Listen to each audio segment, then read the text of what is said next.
Welcome to Norse Code, the #1 podcast for your Minnesota Vikings. I'm your host and producer. My name is James Pagashnik. Thank you guys so much for listening. And at the other end of the tin cannon string, we have our analyst and co-host. You know him from numerous blogs and podcasts around the internet, most notably from Pro Football Network. He is Mr. Human. Sure. He is Mr. Useful Human, Arif Hassan. Arif, I want to thank you for coming up to North Dakota for a couple of days, and hopefully the outdoor oven wasn't too much of a terrible burden. It was difficult. I will say that the benefit of the outdoor oven, which you literally plugged in, yep, cords running from it. There's pictures in the Discord, which also is the last time I visited the Discord, of which you should become a member. The benefit is that it provides a relatively high floor. I think it's hard to screw up. It's also hard to get like a top tier smoked meat product out of it. I think that like the joy of futzing around, that's lost, of course. That's something that, that's important. But also it just like, there was a smoke ring on the ribs, and the ribs were good. They're ribs, and they weren't screwed up, so they're going to be really good. But it just feels like there's a lot less. The ceiling is lower, right? It's like now that I'm moving away from my Teddy Bridgewater love, it's like drafting Teddy Bridgewater, right? There you go. The team can only get so bad if this pick works out. Yeah. But the team can only get so good if this pick works out. Teddy Bridgewater equals pellet smoker. Yeah, okay, that makes sense. Yeah, that works, I think. Wanted to thank a couple people in particular. Joe Schneider over at the Hub Pub. Thank you guys so much. We met a couple of really cool people out over at the Hub Pub that night. That was really cool. Special shout out to Aaron as well. That was really fun. And it was really cool. Had a couple people over, and it took Arif back to the house that he grew up in. That was wild. Yeah, okay. We just did the exact same thing. But no, it legitimately was. Like, I was so shocked that they turned it into like a millennial gastropub. They didn't actually, but that's how they decorated it. Just the needed house. It just needed a flat roof, and it was there. Right. Yeah. There's like tin, and it's like in the Chipotle colors that you always see, like those like 5x1s being constructed really quickly when there's like new development. It was just like, and the rest of the cul-de-sac is virtually unchanged. Like one house went from like a yellow to a white, but the greenhouse was still there. And the houses all look like these, like, not even like small town colors, just like normal colors that a house would be. And then there's this one that's just like, you feel like you're going to order like a burger for like $20 and then you have to pay extra for fries. Yeah. Right. It was so bizarre. Like we drove into the cul-de-sac. I get out, like, and I'm shocked enough that I like get out, as if viewing it not through a windshield would change what I'm seeing.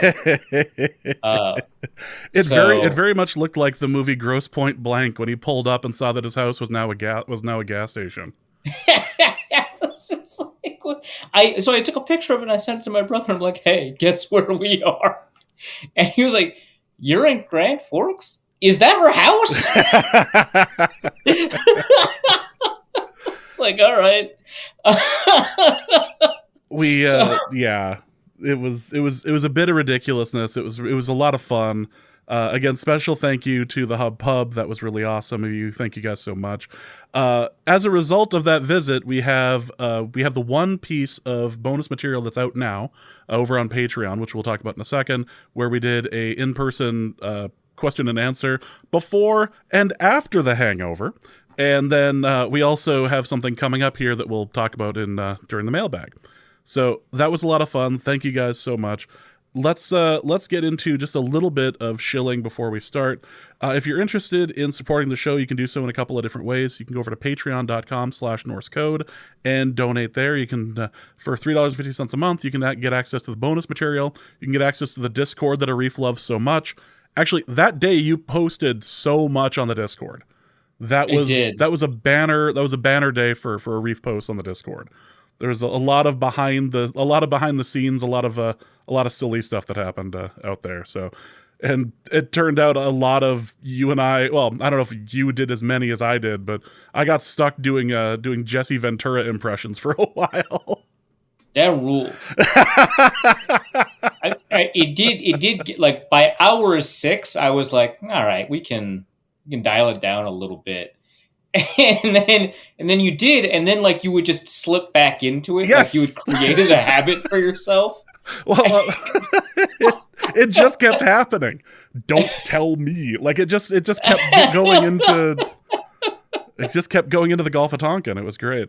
So Patreon, great way to support us. Patreon.com/Norse Code. A couple people to thank real quick. BL, thank you so much for joining, and for joining for the Discord as well. Ellen Saylor, thank you so much. And Joe Schneider, again, thank you so much for supporting the show and for hosting us over at the Hub. That was really awesome. You can also go to paypal.me/Norse Code as well if you'd like to donate there. And check us out over at norsecode.threadless.com, where soon we will have another shirt option.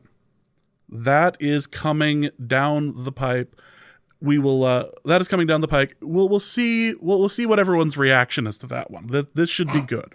I haven't seen the drawing yet, but the concept we've discussed, it is phenomenal. Yeah, this one's gonna be good. So let's get into the show itself. Welcome to Norse Code. Dalvin Cook was released by the Minnesota Vikings. Could not find a trade partner. There were rumors that have come out recently that Miami was the trade partner. There were rumors that it was going to be out west or if it was going to be AFC. In the end, we get nothing for releasing Dalvin Cook. A number of people, including RG3, are upset that this is happening in year 3 of his deal. A lot of people look at this as, he was a 1,000-yard rusher and the Vikings are getting rid of him. Is this a situation like we talked last episode? Then the other reason why we haven't recorded in a while is because this was the only news that was going to happen or matter. So Dalvin's released. Who's right here? Or is this just a situation of Kwesi trying to overturn some of the mistakes of the past administration? Okay. I mean, the 1,000-yard rusher thing is very weird. 16 players got 1,000 yards rushing last year, and another 3 got 900, right? That is not it's a weird milestone to use because it is not a particularly difficult one, and one of them is a quarterback, right? So maybe, but it's not a difficult milestone to meet. And it also is not a huge measure of player quality for a lot of reasons, right? It's a volume measure. That volume is more a product of how well the team is doing. How well the team is doing is not really a product of its running game all that much. And its running game is not really a product of its running back all that much, all those things. But also just he was not that good last year. And any argument about how the circumstances didn't really contribute to him playing well, also an argument that, running backs don't have very much control over their production, right? Any argument that you make that gives Dalvin Cook an excuse, aside from injury, which is a persistent problem with him, makes it really difficult to argue that he should be a super high value back. Now, I think that he's a good running back, right? I think on the last show, I was like, this guy's a good running back. There's no question about that in my mind. It's really just a question of what a good running back means and how much you're willing to pay him, because the problem is not that the Vikings did not want Dalvin Cook on their roster. The problem was trying to figure out what price point would be appropriate for him, right? They didn't want him on the roster at a $14 million cap hit.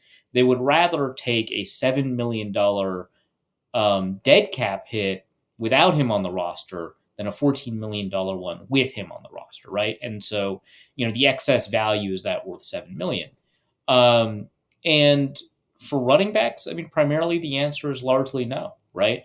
And I think this kind of it embodies, a lot of the way the Vikings have approached a lot of the things that they've done over the last 2 years in this coaching and front office environment, which is that they pay a lot of attention to structure and environment when they make decisions, right? So, they wanted a more run-focused running. I've talked about this before. They wanted a more run-focused, offense, but they got rid of the star running back. Well, that's because the reason that they want a more run focused offense is because of how it alters the shape of the defense, right? It gives Justin Jefferson more opportunities. Same reason that they drafted Jordan Addison in the first round instead of a cornerback, right? The way that they decided to go about emphasizing that was to add a blocking tight end, right? Josh Oliver, right? Because they know that adding a tight end into the box changes the defensive structure. So they're paying a lot of attention to the way all of these systems interact more than they are, individual players and what the individual players can do, right? They didn't simply call more play action last year, which I still think they should have done, but they didn't simply call more play action last year because, the way that they had set up the offense made it a little bit difficult to call play action as much as they might have wanted to. So, yeah, all of that is part of it. But you can't have this discussion without having a discussion about the contract. The contract was simply too much. If Dalvin Cook was worth that contract, a team would have traded for him. I feel like when you get feedback from essentially the rest of the NFL, and it's not fair, there's only 2 or 3 teams that are truly in the market for a running back after free agency, after the draft. But if the rest of the NFL has decided that, at a $7 million cap, because they would only take on $7 million, right? That we're not going to jump to the front of the line for this guy. We're not going to trade a 7th round, 6th round pick to be a priority position to get this guy at half of his value. Then that's probably not half of his value. He's probably not worth $14 million. So it is a little bit strange that this is kind of the discussion. He still hasn't signed with the team. He thinks that he can get over $10 million somewhere, which, more power to him if that's the case. That would be awesome. But I kind of doubt it. I don't think that that's going to happen. Again, it's like another area where you'd love to be proven wrong. If he signs for $10 million with some team, that raises an interesting question about whether or not that team would have. They're paying $3 million extra to retain like a 6th round pick or something like that. That is an interesting kind of conclusion from that, right? So yeah, I don't think the running game is better with the committee approach, with Alexander Madison, with Ty Chandler, with Dwayne McBride, with Kenny Nwangwu, than it is with Dalvin Cook. I just don't think it is $7 million worse, right? And so that's kind of what the difference is there. And so if they grab, I guess I keep on saying $7 million and $14 million. It was a post June 1st cut, so the cap hit gets spread out over 2 seasons, and the amount of cap space freed up was much more than $7 million. I should make that clear. But because that's the ultimate effect over the course of 2 seasons, might as well talk about it like that. But I think that ultimately the Vikings probably made the right decision, and we can kind of infer that. We can't prove that, right? But we can infer that based off of the rest of the league's reaction to the news that he was available, and the fact that the rest of the league is not lined up to offer him like a $10 million contract, as far as we know right now. Denver was rumored to be in the Dalvin Cook race. They're now no longer in that Dalvin Cook race. I'm really curious about that. Miami does not seem to be going out of its way to be really aggressive about signing Dalvin Cook. The Jets were rumored to be in it, which that one's kind of baffling to me because I think Michael Carter is a fine back, and obviously Breece Hall is a really good premier back when he's healthy. So yeah, I'm really curious about kind of how this all breaks down. The rest of the NFC North, they kind of have their running back solutions figured out. I guess the Bears still have a little bit of room. They did grab some backs from free agency, so I don't know. But it is strange that this has generated pushback from national media when all of the feedback that we're getting is that maybe this wasn't like a sterling opportunity for another team to get better. And Alexander Madison is now the person who's going to be taking the running back carries for the most part. How does he figure into all of this? Is this going to be something like we've watched him over the last couple of years? He's an adequate back. Is he ready for this step up? Yes and no. I think that the Vikings won't be too hurt by the drop off in performance with Madison there, but it has to be made clear that they are significantly different in terms of the amount of talent. I saw a tweet a couple days ago, I think, that did basically a checklist of what Dalvin Cook was better at, what Alexander Madison was better at, and I disagree with some of the decisions they made on that checklist. But also, that's just not how it works, right? Like Dalvin Cook is a better home run threat than Alexander Madison. That was on like the checklist, right? And it's like, okay, but that is just as important to you as pass protection, or actually that one is statistically kind of interesting in terms of how important it might be, but like as important as like first step, right? And it's like, okay, but like we know that teams get more out of backs that have explosive production capability. And so, yeah, that one's kind of weird. But in terms of things like contact balance, Dalvin Cook is better. Like I know that Alexander Madison is billed as a power back, and you kind of associate that with contact balance. But honestly, Dalvin Cook has much better contact balance. He's got a much better first step. He's got much better acceleration overall. He's got much better, home run speed. He is better at identifying who he needs to block in pass protection. Like Madison is better at taking on that contact in pass protection, but he misidentifies his assignment or he's a step late to it, which I think is a bigger issue. Like I'd rather you be right and not be great at it than wrong and fantastic at it. And above all else, Dalvin Cook has substantially better vision than Madison. And that kind of like outweigh. Like I think like the ability to take on contact and running back vision are both enormous priorities relative to the other running back skills that place Cook ahead of Madison. Now, I do think that Madison is a better pass catcher. I don't know if he's necessarily a better receiver, because I don't think that he's like a better route runner than Dalvin. Not that that really matters at the running back position all that much. But, his hands are a little bit better. Maybe that's useful. But I don't think you're going to get as much passing production out of him as you might. I don't think that you're going to be able. I don't think the creation aspect at running back is going to be there. Like on the last football party, Luke Braun talked about Dalvin Cook being able to press lanes, or essentially, effectively fake that you're going into one hole and then cutting into the other hole as soon as like a second level defender, like a linebacker, commits that hole. That's not something that Madison can do nearly as well as Dalvin, right? And he definitely doesn't do it as naturally as Dalvin does. So, there are substantial differences in the running capability, and I don't know that he's necessarily, quote unquote, ready to do that. Now, he does do a decent job of making sure there's like always at least around like 2 yards on those plays, and avoiding negative plays is nice, but it's not like Dalvin Cook was phenomenally bad at negative plays. It's not like he's Adrian. It's not like he's Barry Sanders in terms of negative plays.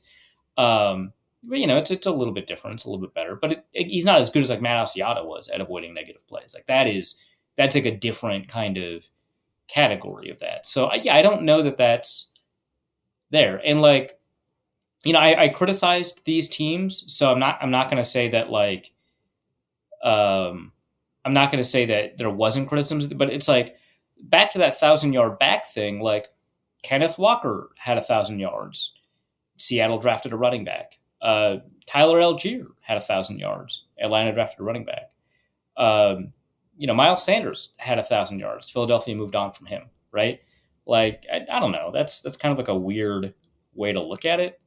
Jamal Williams had 1,000 yards. Detroit moved on from him, right? So, Ramondre Stevenson has 1,000 yards. No one really trusts that even after, the Patriots released James Robinson, no one really trusts that he's going to be, the back in New England. So, just kind of a weird way to look at it. The team's a little bit worse than it was, but that doesn't take into account kind of the cap space savings that they have over this year, with a little bit of extra hit added on to next year. All right, so Dalvin Cook is released. Danielle Hunter is now holding out, which is supposedly the big news that's coming out so far. So Danielle Hunter is holding out for his contract. Justin Jefferson is not. Justin Jefferson is at camp. I suppose what's the bigger surprise of the two? I guess that neither of those are really huge surprises to me. I guess the bigger surprise of the two relative non-surprises, that Justin Jefferson is not holding out, but I don't want to say that I expected him to. I just think if the two, Danielle Hunter showing up and Justin Jefferson holding out, are both, I think, I'm saying this with the benefit of hindsight, but are both, I think, relatively low odds propositions. But of the two, I guess Jefferson kind of holding out would have been a slightly higher proposition, because Hunter has expressed frustration essentially for years now with the nature of his contract. And so it just came to a head. And, this was going to happen. I know that the fines are pretty big. The fines are not as big as they would be in OTAs. I think the day one of missing minicamp is like 16,000, and then 3 days of minicamp total is like 90,000. And each day in training camp is 50,000. It's a little bit different, but you might do a hold in when training camp starts. So, to avoid the fine, which is just like a funny way around it. But Jefferson, he said very explicitly that he's not going to hold up. He's going to show up to training camp, which I'm sure his agent was like, come on, man.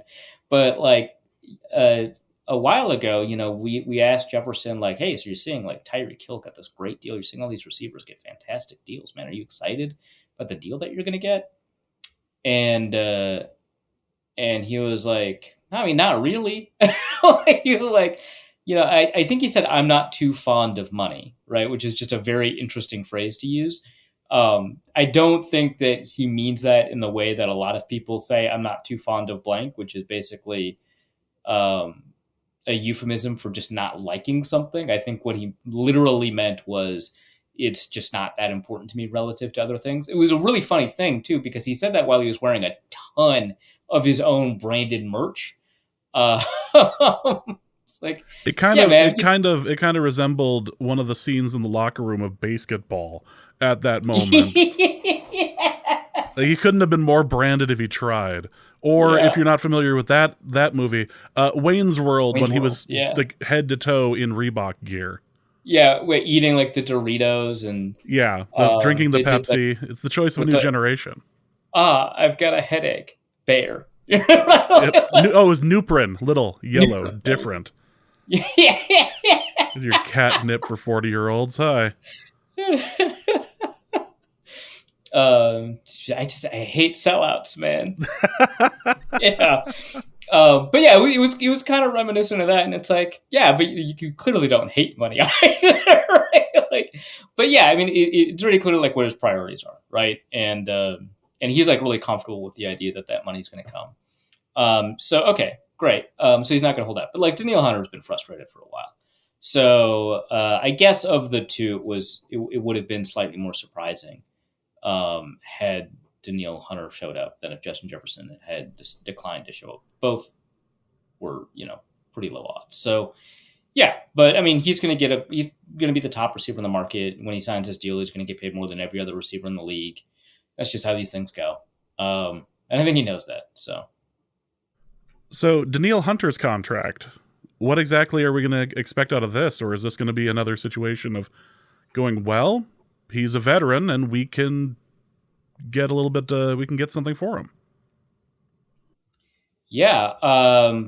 That's interesting. So he's got like $5 million guaranteed this year or something like that. Let me pull up his contract real quick. So I take a look at the Danielle Hunter contract, which his cap hits pretty high, right? It's like $13 million, but his salary is 4.9. There's obviously the cap hit is taking into account some prorated bonus. Prorated bonus is money that's already paid out, which means that he's got like cash in hand from a previous version of the deal, but he only has $5 million guaranteed to him this year. Assuming like if he gets the workout bonus. He has a per game roster bonus of $500,000. It's $8.5 million. Having that converted into guaranteed base salary would be nice, but obviously he wants an extension on top of that. He last year ranked 8th in total edge rusher pressures, right? Like that's not bad. And I think that most people would rank him in the top 10 of edge rushers. Now I looked at some edge rusher rankings, including Pro Football Network's own, and he's outside of the top 10 in a couple of those. But I think that, and including a Pro Football Network's, but I think that for the most part, most people would rank him inside the top 10. And he's certainly not getting top 10 edge rusher money. Again, that includes cash in hand that he's already earned. But I think that a portion of his frustration has to do with the fact that he doesn't have very much guaranteed as a proportion of his contract this year. But also a good chunk of his frustration is that it seems like he doesn't like the deal that the Vikings have been offering him. And I don't know what that is. It's difficult to tell, right? I don't know what they've offered him. I don't know what his expectations are. I can't tell, who's being reasonable or unreasonable. Maybe the Vikings are offering a really high dollar contract with low guarantees. Maybe they're offering, just a relatively low contract. I don't know, but or they might be, offering him a contract with an incentive structure that doesn't pay him out very much in the first year because they're classified as unlikely to be earned because of injuries he sustained, which is kind of, not unfair, but it sucks, right? So it's difficult from that perspective. He's restructured the contract twice since signing it. Those restructures have put money in his hands, but they have resulted in in 2023 a contract situation that's kind of untenable, and it has delayed the possibility of an extension, right? And so it's made it really difficult.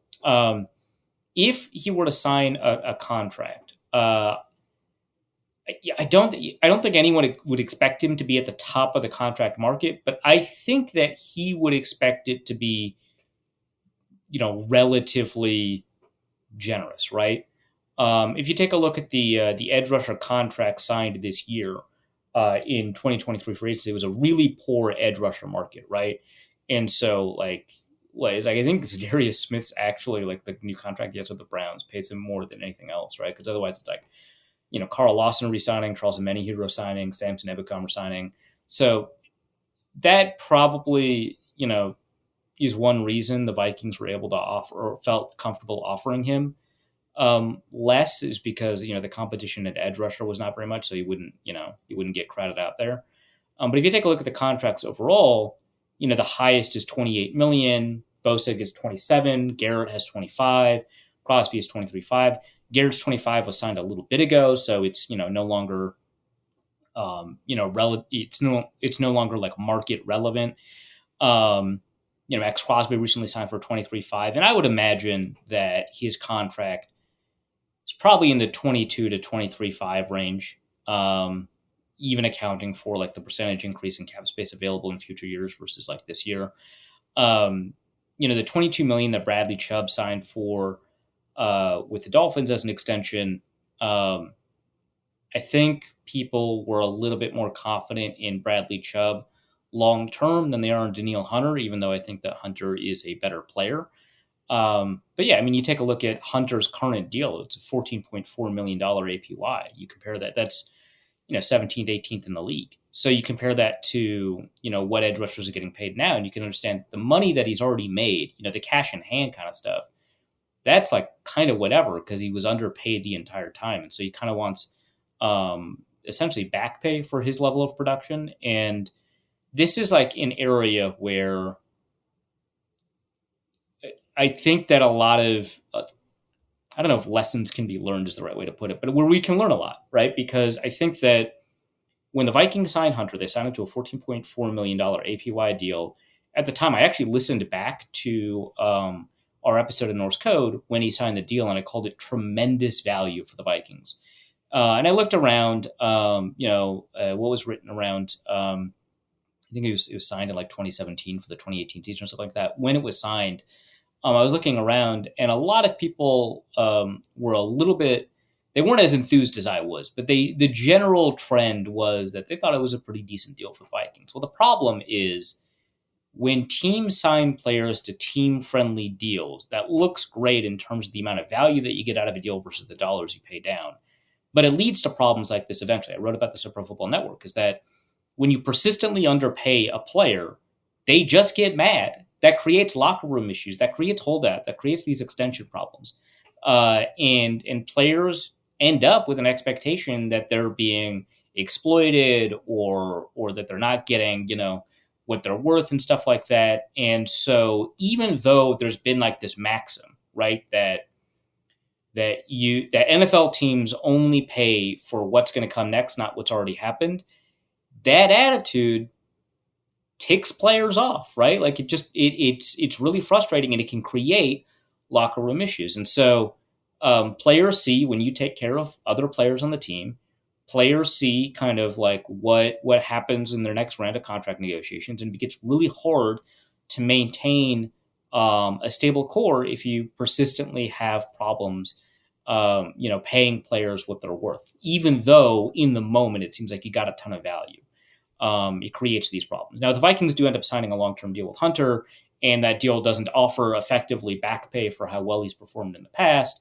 Maybe it's water under the bridge, but it's going to keep happening when players feel like the team's not taking care of you, which is really funny because it's like in stark contrast to, them ranking number one in the NFLPA rankings. But like at the end of the day, it's really good to have like a space for, your family members to breastfeed during games, right? That's good, obviously, but it's better to pay your players, right? Like, it's just better. So, those are the material considerations for like underpaying a player, getting great value, and so on, because players feel like they're getting screwed, and you don't want a locker room full of those, full of that attitude, and so that's kind of the other side of it. So it might actually behoove the Vikings, for the purposes of locker room management or the purposes of signaling to players that this is a great free agency destination, that they, especially after what happened with Za'Darius, that they maybe overpay Hunter a little bit as an investment in the rest of the locker room. Wouldn't be a bad idea. Certainly wouldn't be an unwelcome idea as well. There's few Vikings on this staff, or rather on this team, that are as well loved as Danielle Hunter.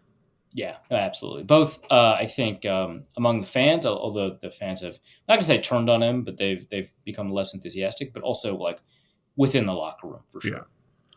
Well, what other notes do we have from minicamp, other than Lewis Seen is out there looking fantastic, at least as far as his footwork is concerned?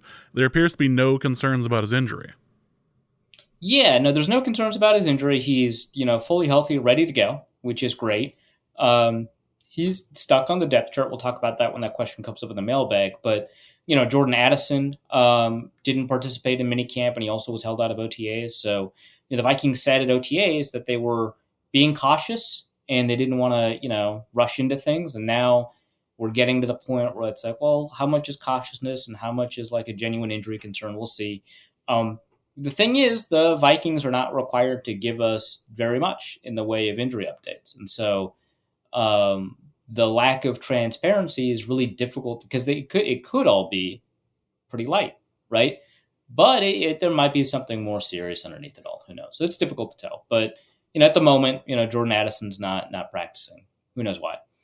But I think that the way that we've seen the depth charts play out, at least from the reports that I've seen at minicamp, we're seeing a couple of surprises, right? I mentioned that Lewis Seen is not one of the starting safeties. We'll talk about that in a little bit. But we're seeing 5th round pick Colin Roy taking a rotation with the first team every so often. We're seeing Jalen Naylor play with the ones a little bit. Especially like when both Justin Jefferson and Jordan Addison were gone in voluntary OTAs, Jalen Naylor was playing with the ones. So it's probably right now Justin Jefferson, Jordan Addison, KJ Osborne, Jalen Naylor as that kind of setup. Thayer Thomas, an undrafted free agent, is doing pretty well. Now, mind you, 2 other receivers are hurt, Malik Knowles and Blake Prohl. And by doing well, I don't mean performing well, although apparently the reports are that he did do pretty well with Nick Mullins to the second team, but rather he's in a depth chart position where he gets to perform on the second team, which is pretty good for an undrafted free agent, even with a couple of injuries ahead of him. We're seeing, Kayla Evans in the starting rotation on defense ahead of Andrew Booth, which is also very curious. So it's like, I think it's Byron Murphy, Caleb Evans, and Mekhi Blackman, I want to say, are the starters. I could be wrong about that, but I think that's what it is. We're seeing elements of the defense shape up at OTAs. There's a lot of discussion about, how fast that defense was getting out of very basic defensive principles and into more complicated stuff like blitz packages, like the first, second day of OTAs, which is kind of surprising. You don't tend to see that even among teams that run complex defenses. Don't know if that's good. It's just kind of a note. But we're also seeing a more versatile use of defensive backs. So Josh Metellus, for example, has been out there playing a variety of roles: strong safety, free safety, nickel corner, or slot in general, right? He's out there as a blitzer. He's playing as a dime, that kind of stuff, which gives some opportunities for Jay Ward, who has a very similar profile in terms of, the way you would expect to use him. So like we're seeing that, out of the defense. That's kind of nice to see. But yeah, I mean, that's kind of like Brian O'Neill, right tackle, wasn't participating, presumably for injury related reasons. I don't know that for sure. And in his place, Verdarian Lowe was playing right tackle. In the past, you'd expect to be Blake Brandel or Oli Udo. I know there's at least one other tackle. I think Sam Schluter was out and not participating. Malik Knowles, I already mentioned that, was not participating. But yeah, I mean, those are the kind of mini camp updates. And again, it doesn't really matter the performance level of a lot of these players. I remember, I know there's like a report that Tristan Jackson is doing really well in mini camp. That kind of doesn't matter. Every year we're like, hey, these players look kind of good in minicamp, and then it's just like, oh, they're like sixth on the depth chart. That's nice. I'm glad they got to run. That's cool. They got their exercise in. They got their steps in. Good Yeah. for them. Yeah, well, this is the type of year, or this is the time of year rather, where we have just a little bit on minicamp, and we get to go into the mailbag this early because there's not really that much, Vikings news. But we have all sorts of random things to talk about, including, let's talk about Danielle Hunter for a moment. Nate asks, what is the baseline trade return for Danielle Hunter on which we can judge Kwesi by? Like, this return amount equals satisfactory, above this amount he did well, below this amount he did not get enough, etc. So when the Dolphins traded for Bradley Chubb, who I already mentioned is like, I don't think that he's as good as Danielle Hunter, but I do think that the league values him more. That is probably a pretty reasonable model for us to say. So he went for a first and Chase Edmonds and a fourth in exchange for like a fifth. So let's just cancel out the fourth. And the fifth is like a 2025. The fourth was a 2024. But we'll just call it a first and cancel out the Chase Edmonds and the fourth and the fifth and all that. So he went for a first round pick. The problem is like that is also a market scenario that is not like this one, because the desperate party in that transaction are the buyers, right? Because if you're a team near the trade deadline, you're trying to sell off players to get picks, you're not in a rush. The draft is a while away. You could sell that player near the deadline, right, and get whatever you get. Or you could sell that player right before free agency and get whatever you get. Or you could sell that player right after the first couple of waves of free agency, get what you get. Or you could do it at the draft, right? You've got a lot of time to sell this player. Now, his value will be a little bit lower, but that's because the buyer cares more, right? If you're buying a player right before the trade deadline, you think you need that dude. You wouldn't do it if you didn't think it would help you in your playoff push. You're trying to make the playoffs. So the cost is a little bit higher. So Bradley Chubb goes for a first and all that other stuff. And that was kind of the high value mark for a player like Chubb, who I think the league values more, even though I think Hunter's a better player and a better asset, even though Chubb is like 4 years younger than him. Finally, we find edge rushers lower in age than Danielle Hunter. That I think that tells us, though, that I think it would be pretty difficult. And Danielle Hunter is like has 1 year left on his contract. I don't think that matters as much as people say. It'd be difficult to get a first round pick for him. Another area where I'd love to be wrong. I think it's probably a second plus, and not just because, teams are not willing to go above that, but I don't think the Vikings would ever go lower than a second round pick plus, which I think intuitively is disappointing, right? And I think that might be why a trade doesn't happen, because getting rid of a cornerstone of your defense, of which there are not many, right? Like, who on the defense would you consider to be like a high level player? Harrison Smith, and then what? Like, probably not Byron Murphy. Harrison Phillips, the Harrisons. That's what the defense is now. Like that. That's not too compelling. And so because the Vikings have essentially a mandate from ownership, probably, I can't confirm that. It seems like the Vikings have a mandate from ownership to be competitive every single year. Do what you need to do for the future. Absolutely make sure that your future is secure. But you got to compete every single year. You have to credibly make a playoff run every single year. That's the goal. There are no off years under this ownership. In that, like, given that, it is really difficult for the Vikings to be really comfortable giving away Danielle Hunter. Now, I saw someone ask, I don't know, I don't think they asked us, but I saw someone ask someone else. I think they asked Matthew Collar, like, hey, what about a Chase Young Daniil Hunter trade? Another area where a player's like 4 years younger, right? Um, what about that? And I think that that's pretty intriguing. I think that the injury scenario for Chase Young is probably more alarming than the injury scenario for Daniil Hunter, right? Because the Vikings did offer Hunter an extension from the sound of it. I guess I don't know that for a fact, but it very much seems like the general understanding is that the Vikings offered Daniil Hunter an extension. He just doesn't like it. Washington, when given the opportunity to have a no negotiation, just a fifth year option, which the fifth year option rules are no longer what they were when it was originally agreed upon. It's no longer you're paying him franchise tag money because he was the number one overall pick. It takes into account play time and accolades and all that. And he hasn't had a ton of play time because of injuries. So they just declined. They were just like, yeah, we're not gonna pay him the fifth year option. The fifth year option would have been relatively cheap given his perceived talent level. What's going on? There's 1 year left on his contract because of that, and they are not buying. They're just not that interested. They'd rather offer like a franchise tag to Deron Payne in hopes to get him on a long-term deal than they would to have a longer negotiating window for Chase Young. And they're basically selling him. It seems like they're comfortable putting him on the trade market. They don't want him, right? The Vikings do want Daniil Hunter. That to me says, I mean, either Washington doesn't know what they're doing, which is we always have to have that one on the table. That's always part of the calculation. It's always something that exists. There's no Washington deal without that being a potential variable. Right. It's like, look, the last time the Vikings got somebody from Washington, it was Kirk Cousins. He's done better for them than the quarterbacks that they've acquired afterwards, right? Like maybe Kirk Cousins has not met expectations in Minnesota, but I think Washington screwed that up. I think that's fair. I would argue that Washington maybe did not handle the Trent Williams situation phenomenally well. It's new ownership, but it's the same GM that Dan Snyder had hired, right? So, like, I don't know. And technically, it's not new ownership yet. I guess we're in this kind of gray area. But that's interesting. I would, if it was a 1-for-1 swap, I would say without knowing anything about the injury situation, I would say it's probably a win for the Vikings just because of the age thing.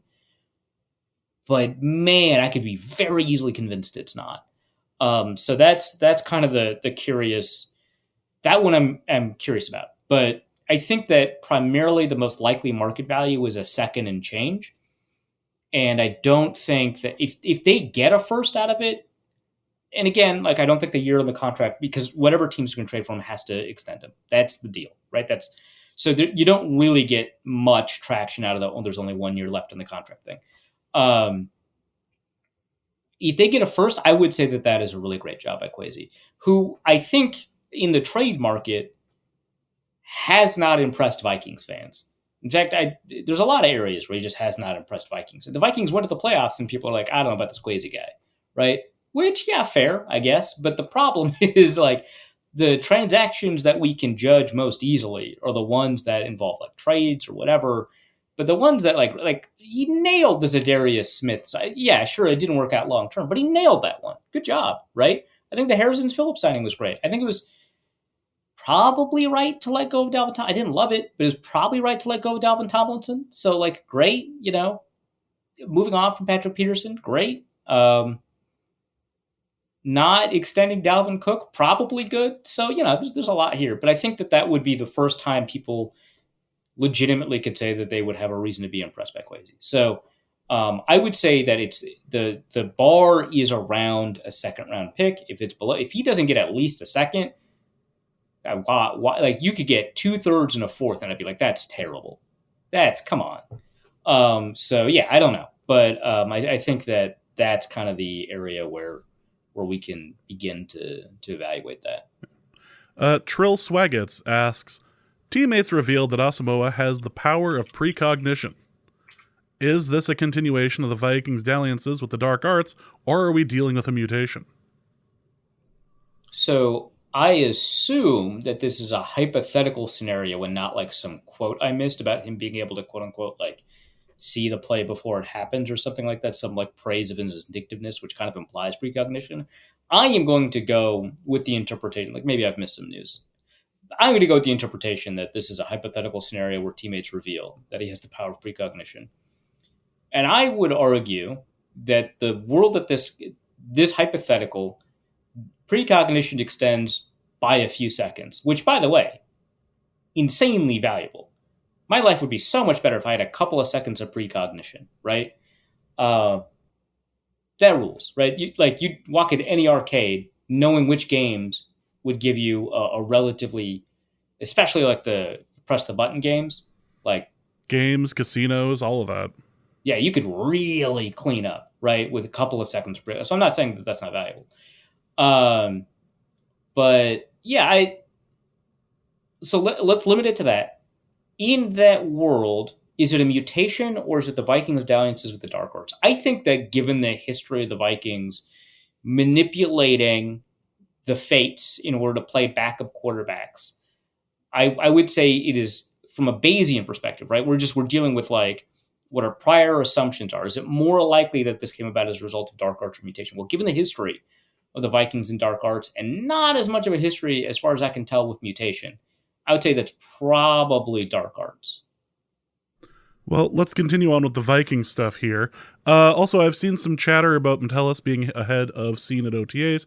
How much of this could be attributed to Scene recovering from the injury versus him just being outperformed by Metellus?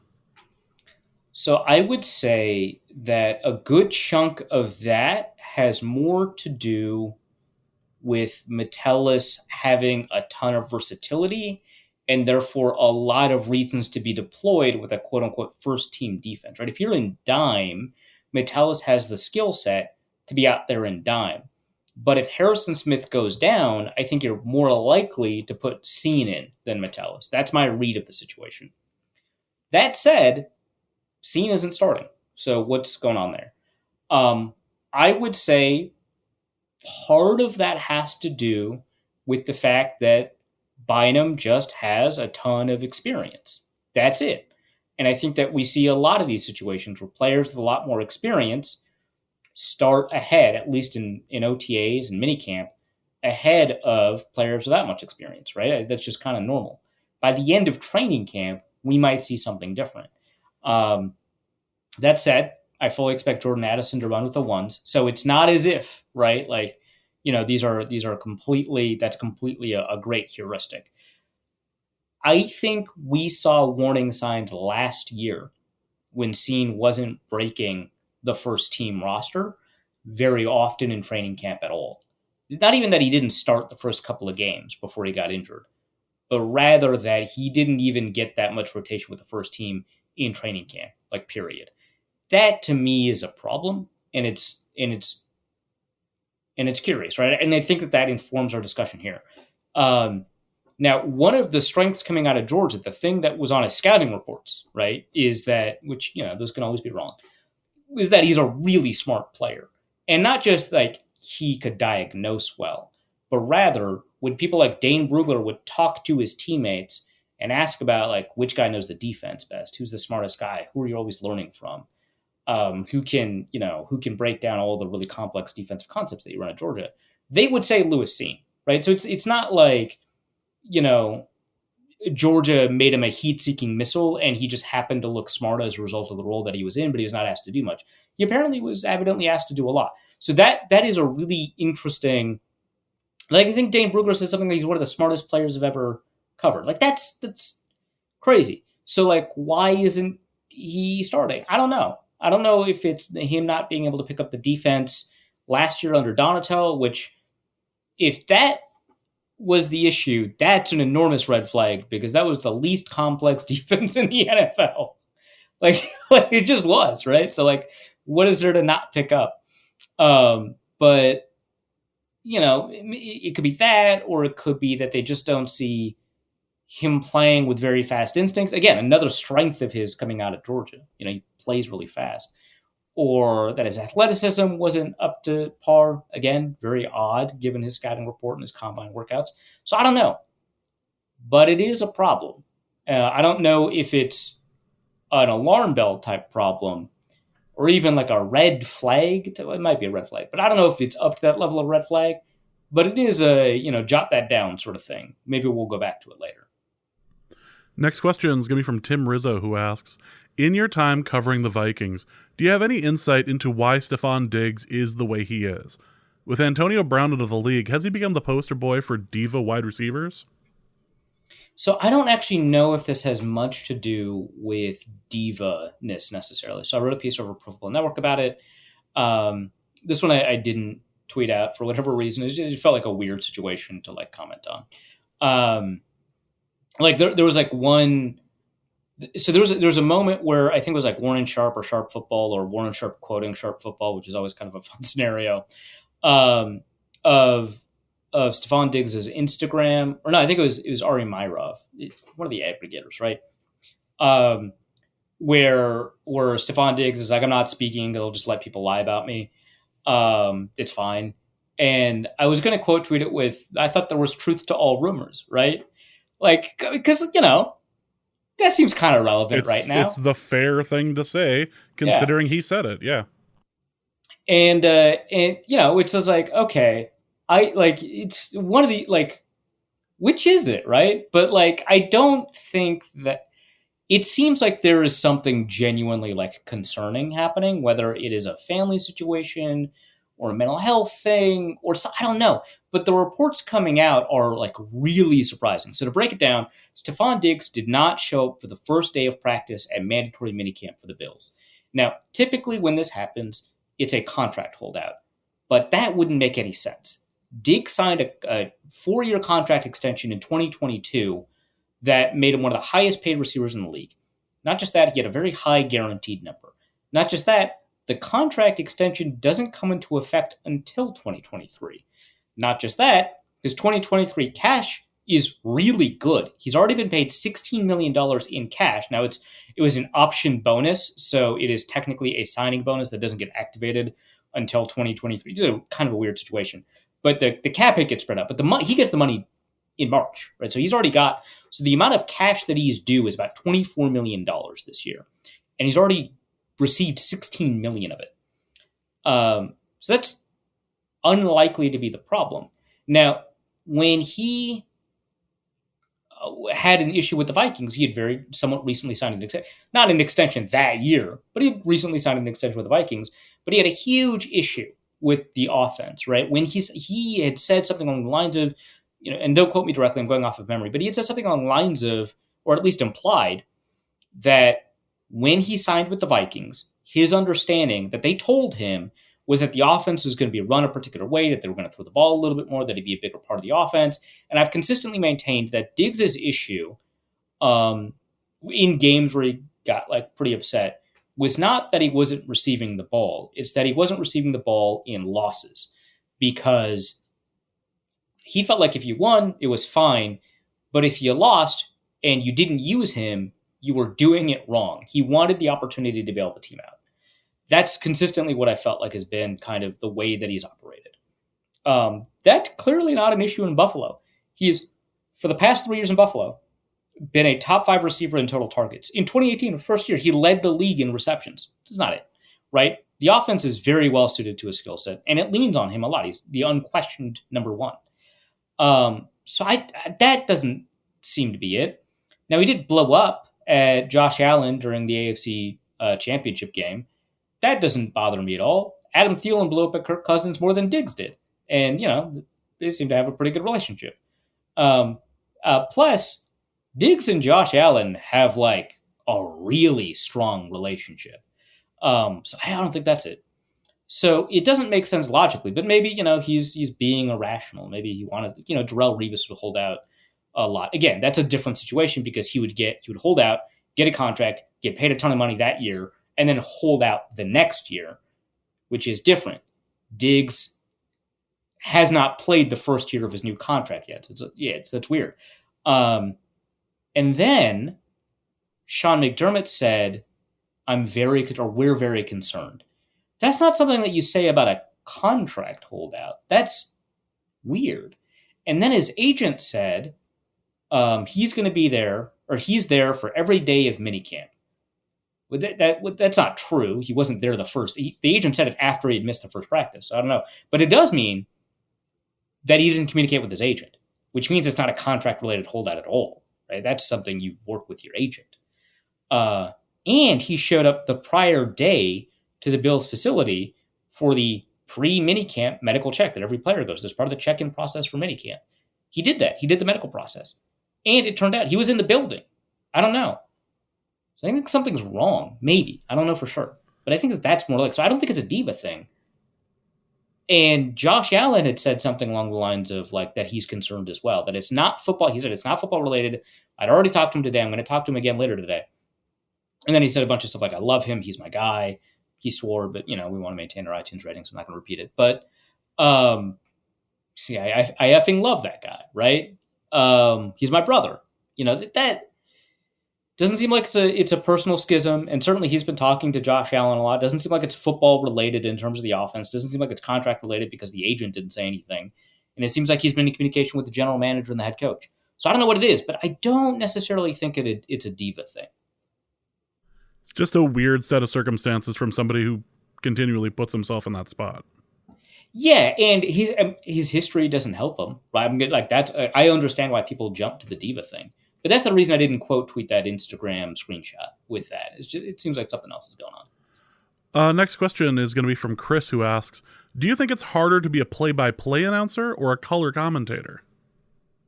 I think that it is more difficult to acquire the knowledge to be an effective color commentator, which is why it's almost exclusively former football players. But I think the more demanding job is the play-by-play announcer because you're always keeping track of moving parts. You're the lead. The color commentator tags in and you set them up, right? And color commentary is a really difficult job. I don't want to say it's not a difficult job. It is a very difficult job. I actually talked to Jason McCourty about this, who's done a little bit of color commentary. He's a broadcast analyst at Good Morning Football, and I talked to him about the challenges, and he's like, "Yeah, you gotta condense things into like 30 seconds. You got to make sure that you're not using jargon. You're going to want to talk about like." In the Saban defense, you're going to want to talk about Buzz 3, Mabel skate, right? You're going to want to talk about, when the strong safety spins down, you're going to want to talk about Meg coverage. You're going to want to talk about leverage. You want to talk about, blitz cues. You're going to want to talk about, elephants on parade or whatever on the offense. You're going to want to talk about, the coverage rules, and you're going to want to talk about, and you're going to be using a lot of terminology that is second nature to somebody who's played football since they were in middle school, like 20 years of football and being ensconced in football language.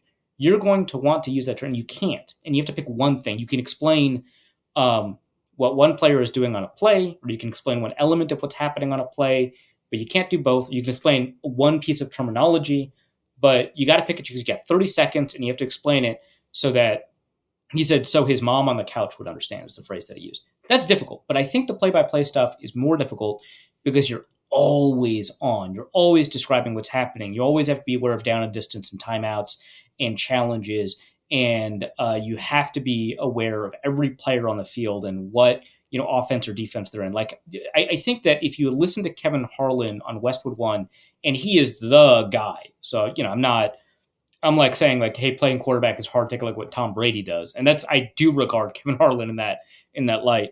So maybe it's unfair, but he is very efficiently spitting out a ton of information. He gives you the down and the distance. He gives you the basics of the formation, whether it's under center or a shotgun. He tells you, who's on the field. He tells you that it's 2 tight ends or 1 tight end or 3 receivers or whatever. He tells you if a new player is checked in. He tells you, where the running back is. He tells you if there's a nickel defense out there. He tells it all really quickly, right before the ball is snapped. He has like 15 seconds, right?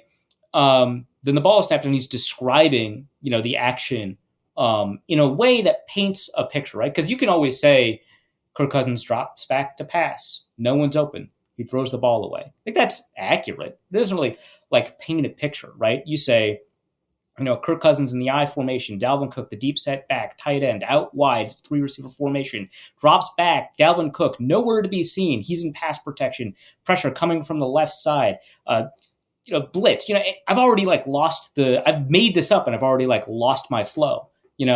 Kirk Cousins rolls out to his left under pressure, throws it away. There's a lot you have to do in order to paint a good picture. And I didn't even talk about the down and distance, right?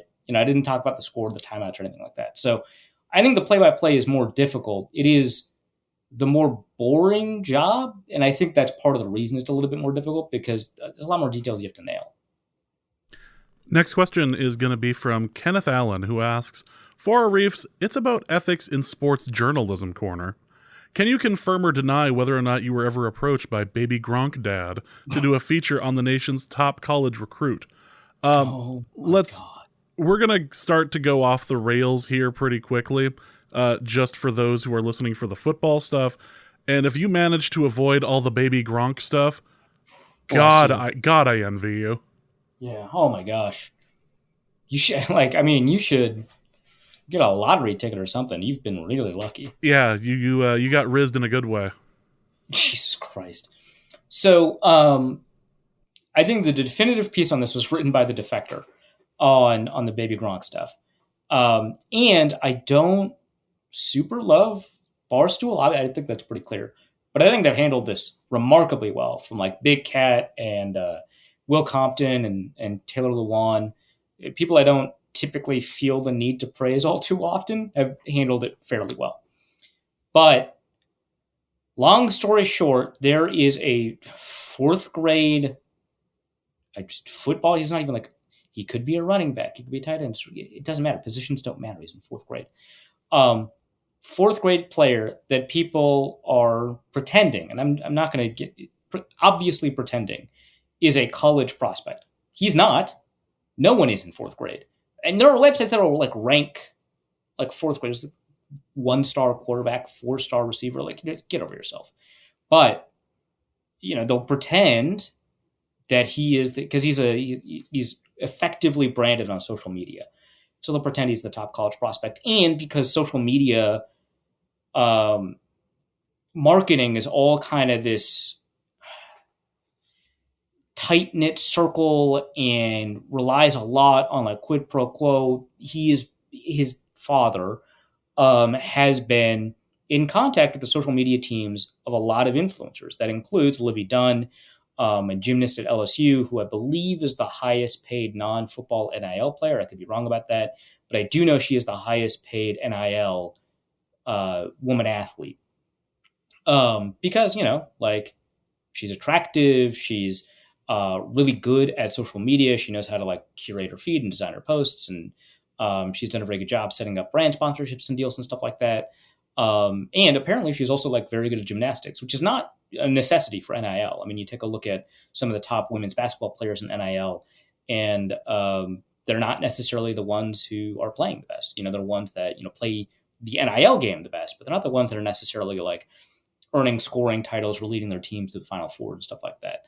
And the same thing is true in like, men's college football too. Like the NIL deals are for players that have played well, but are not necessarily playing well. Anyway, and it's funny that like someone has said that an NIL tracker has said that he makes $100,000 a year in NIL. That's just sponsorships. It's weird to call that NIL. He's not in college. It's not NIL. That's just sponsorships. That's brand deals. That's just, call that what that is. But it's very clear that his father has, from this kid's birth, kind of put him on the set of railroad tracks to be a social media influencer. There's an interview at The Athletic, which The Athletic got like roundly criticized for, but regardless of what you feel about that, it's a very revealing interview about this guy who basically, I guess he was a Division I athlete. I'm not really clear on that, but he got injured, right? And so the dream died. And it seems to be pretty clear that he's kind of living vicariously through his son. And he's very like open about the fact that the odds are pretty long for his son to actually even become a D1 athlete, much less an NFL player. But it's kayfabe, right? In a big way, right? Like he's essentially admitting, right, that my son's not really like a prospect in the same way. And at one point, I think on the Juice podcast or whatever, really care. They did such a horrible job. I don't even want to get their name right. Um, they mentioned that he wasn't going to do like high school football, which is like, clearly you're not serious then. I don't know. But anyway, this TikTok went viral for being inhuman, like a robot narrated Just it. awful. In like the Fortnite voice, like all the Fortnite videos, like in that voice, which I don't even want to replicate. About how Baby Gronk rizzed up Livy Dunn and is the top recruit in college football. And he always finishes the TikToks with like some question like, "Do you think?" I don't know. It doesn't really matter. Which, by the way, not a ton of people. I've seen a little bit of it. Not a ton of people have talked about it. Livy Dunn is 20 years old. It is so weird to talk about it like that. They are not an item, and she has never indicated that they are. And the father is just lying about it, right? Like he's like, yeah, Baby Gronk, Santiago, no, Madden Santiago. I think his first name is Madden. Can you believe that his legal first name is Madden? Has asked Livy Dunn to prom, which like, what prom? You're in fourth grade. There is no prom. You're in fourth grade. She's in college. There is no prom, right? Has asked her to prom, and she said yes. That never happened. Obviously, it didn't happen. And if it did, she should be in jail. That's just true. I can't get around that. So it's weird. No one's talked about that. That's crazy. And this guy is, I shouldn't say no one. A couple of people have talked about it, but not enough. In fairness, they're concentrating on the fact that this guy is engaging in like child abuse with this kid, which that's true too. I mean, so, yes, fair. We're talking about the thing that Yeah. matters more as opposed to the fake relationship that's being touted on social media. However, but it's like it's at least spotlight that. But like, he like if you go through the Instagram, which I guess I shouldn't say this as if I have firsthand knowledge because I haven't, but other people have gone through the Instagram.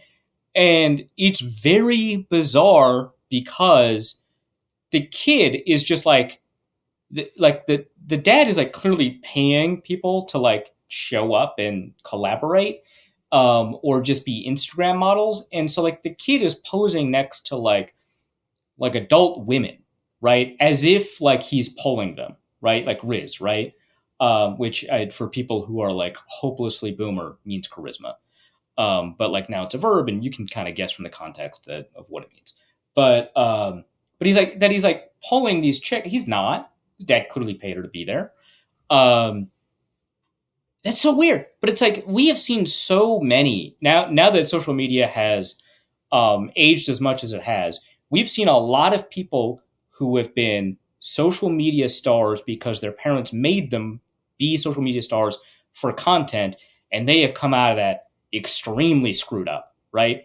And this kid is, I hope he makes it, man. This kid does not look happy, honestly. That kid's gonna make the greatest global ed teacher the world has ever known.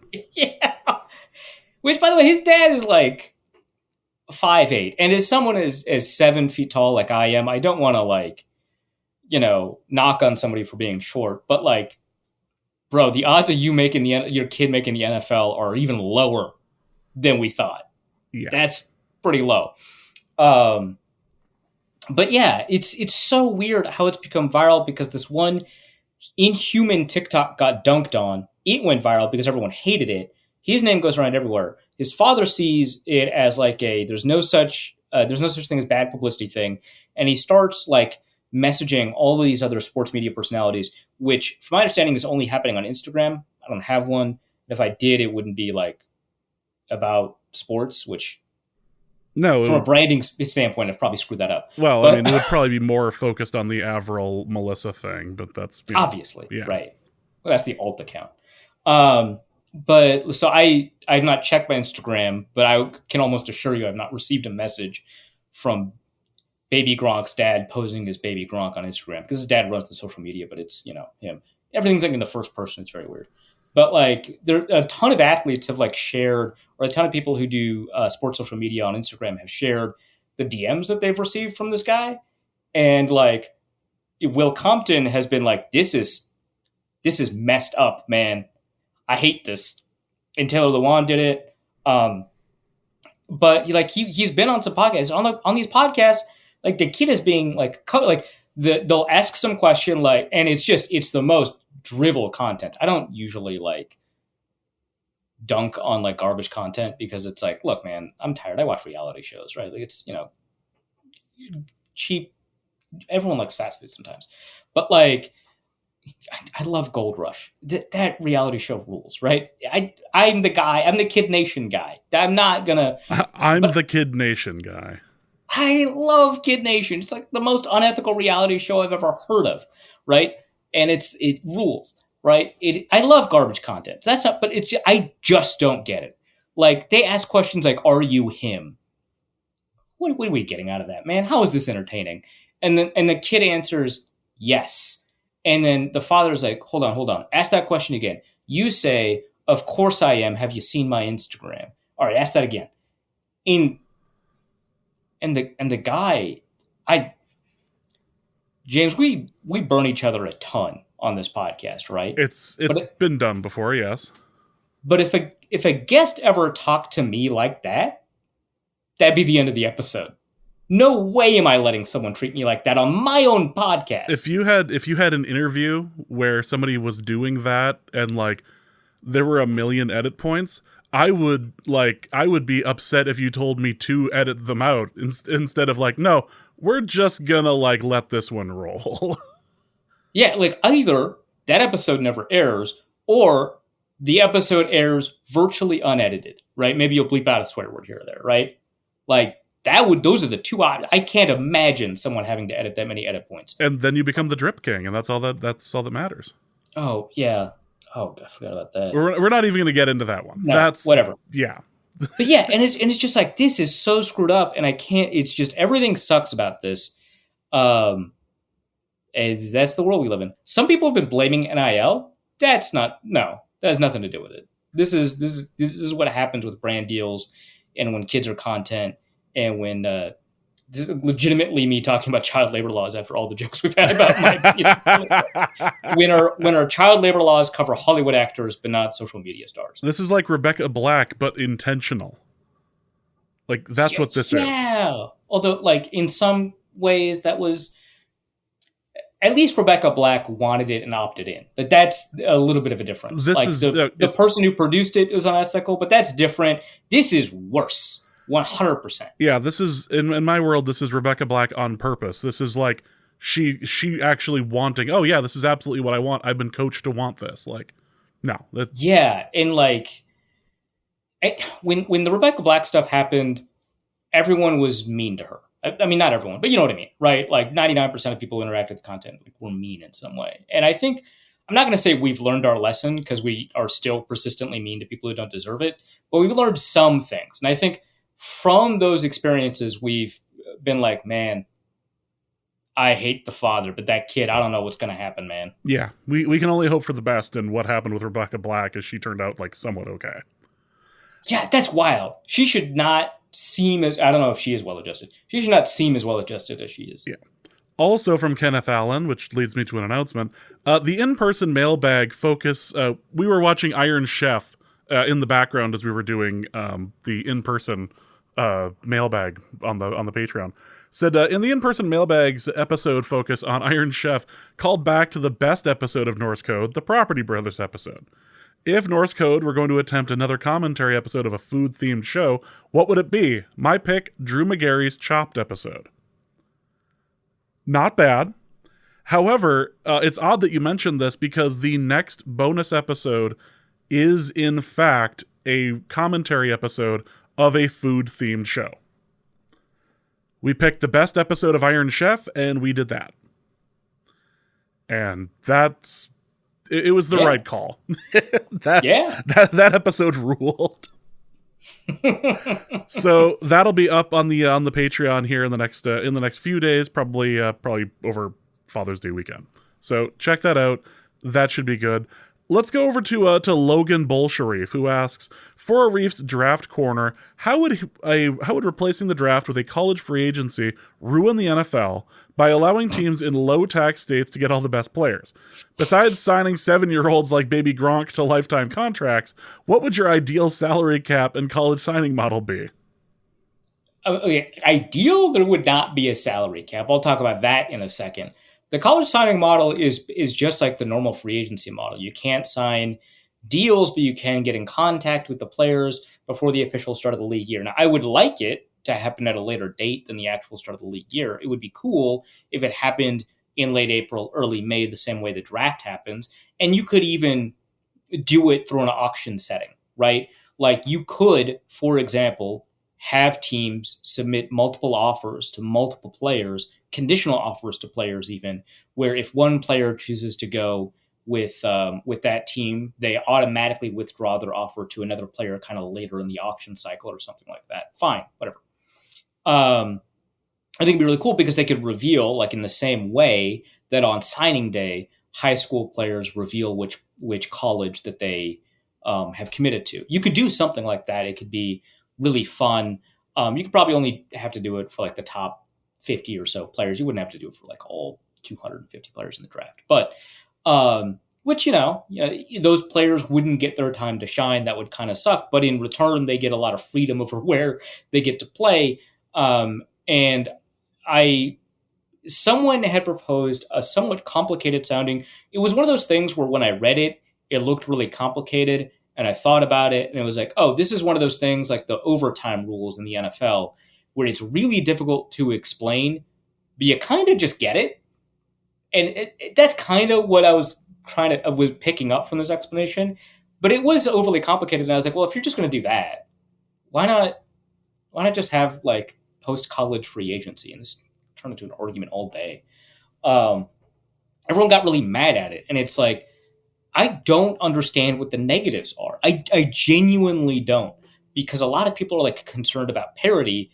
And it's like, look, if you're one of the best teams, you have some of the best players in the NFL. We generally accept that good teams have good players. It just kind of works out like that. I don't know what it is. Maybe it's because that's how sports work. I don't know. And that means that you're going to have to pay them. And that's going to limit your ability to sign other players because of the salary cap. And I did say something about eliminating that. I'll get to it. But it's just a separate discussion.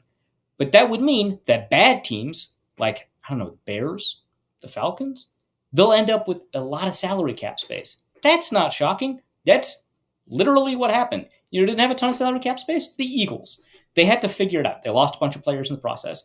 They had to get rid of some other players in order to retain that cornerback group that they have. They lose like a starter like Marcus Epps. They lose a starter like Kaiser White. They lose a starter like TJ Edwards. They lose a lot of players, right? Fine. The Eagles have good players. They have to prepare for the eventuality where they pay for them. That leaves a lot of salary cap space available to a lot of other teams. And they can use that salary cap space to sign rookies. And I feel like that is a self-correcting, why isn't that not intuitive? Like a lot of people are like, oh, a great way to ruin NFL parity. And I'll talk about parity in a second, but like, why? Why do you assume that players will automatically go to the highest performing teams? First of all, why do you assume that players are good at identifying the best performing teams? Historically, they're not. Like players, like you could just take a look at players identifying the best players in the NFL. Now, in obvious cases like Tom Brady or Aaron Donald or whatever, they do a pretty good job. But they also voted like Tim Tebow into the top 100, right? They like regularly push players into the top 100 that don't deserve it, right? And maybe they're right and I'm wrong, and I just cannot see it. But it's kind of interesting that those players don't end up with huge salaries or end up in the top 100 again or help their teams win and so on, right? When Allen Robinson picked the Bears, he said, and maybe he just did it because it was the contract, right? Which speaks to my second point. But he said, I did it because I want to go to a place that has a great young quarterback. And Mitch Trubisky was the quarterback. Like, come on.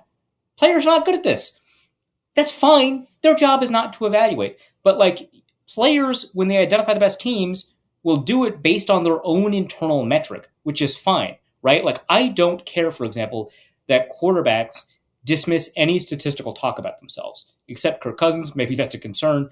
But like, when you say, hey, this guy had a higher passer rating, this guy had more passing yards or whatever, they say like, well, did he win games? And it's like, that's a really bad way for analysts to talk about it or for general managers to think about it. But it's the perfect way for players to think about it, because they should not be playing to the metric. They should not be playing to maximize their passer rating or their adjusted net yards per attempt.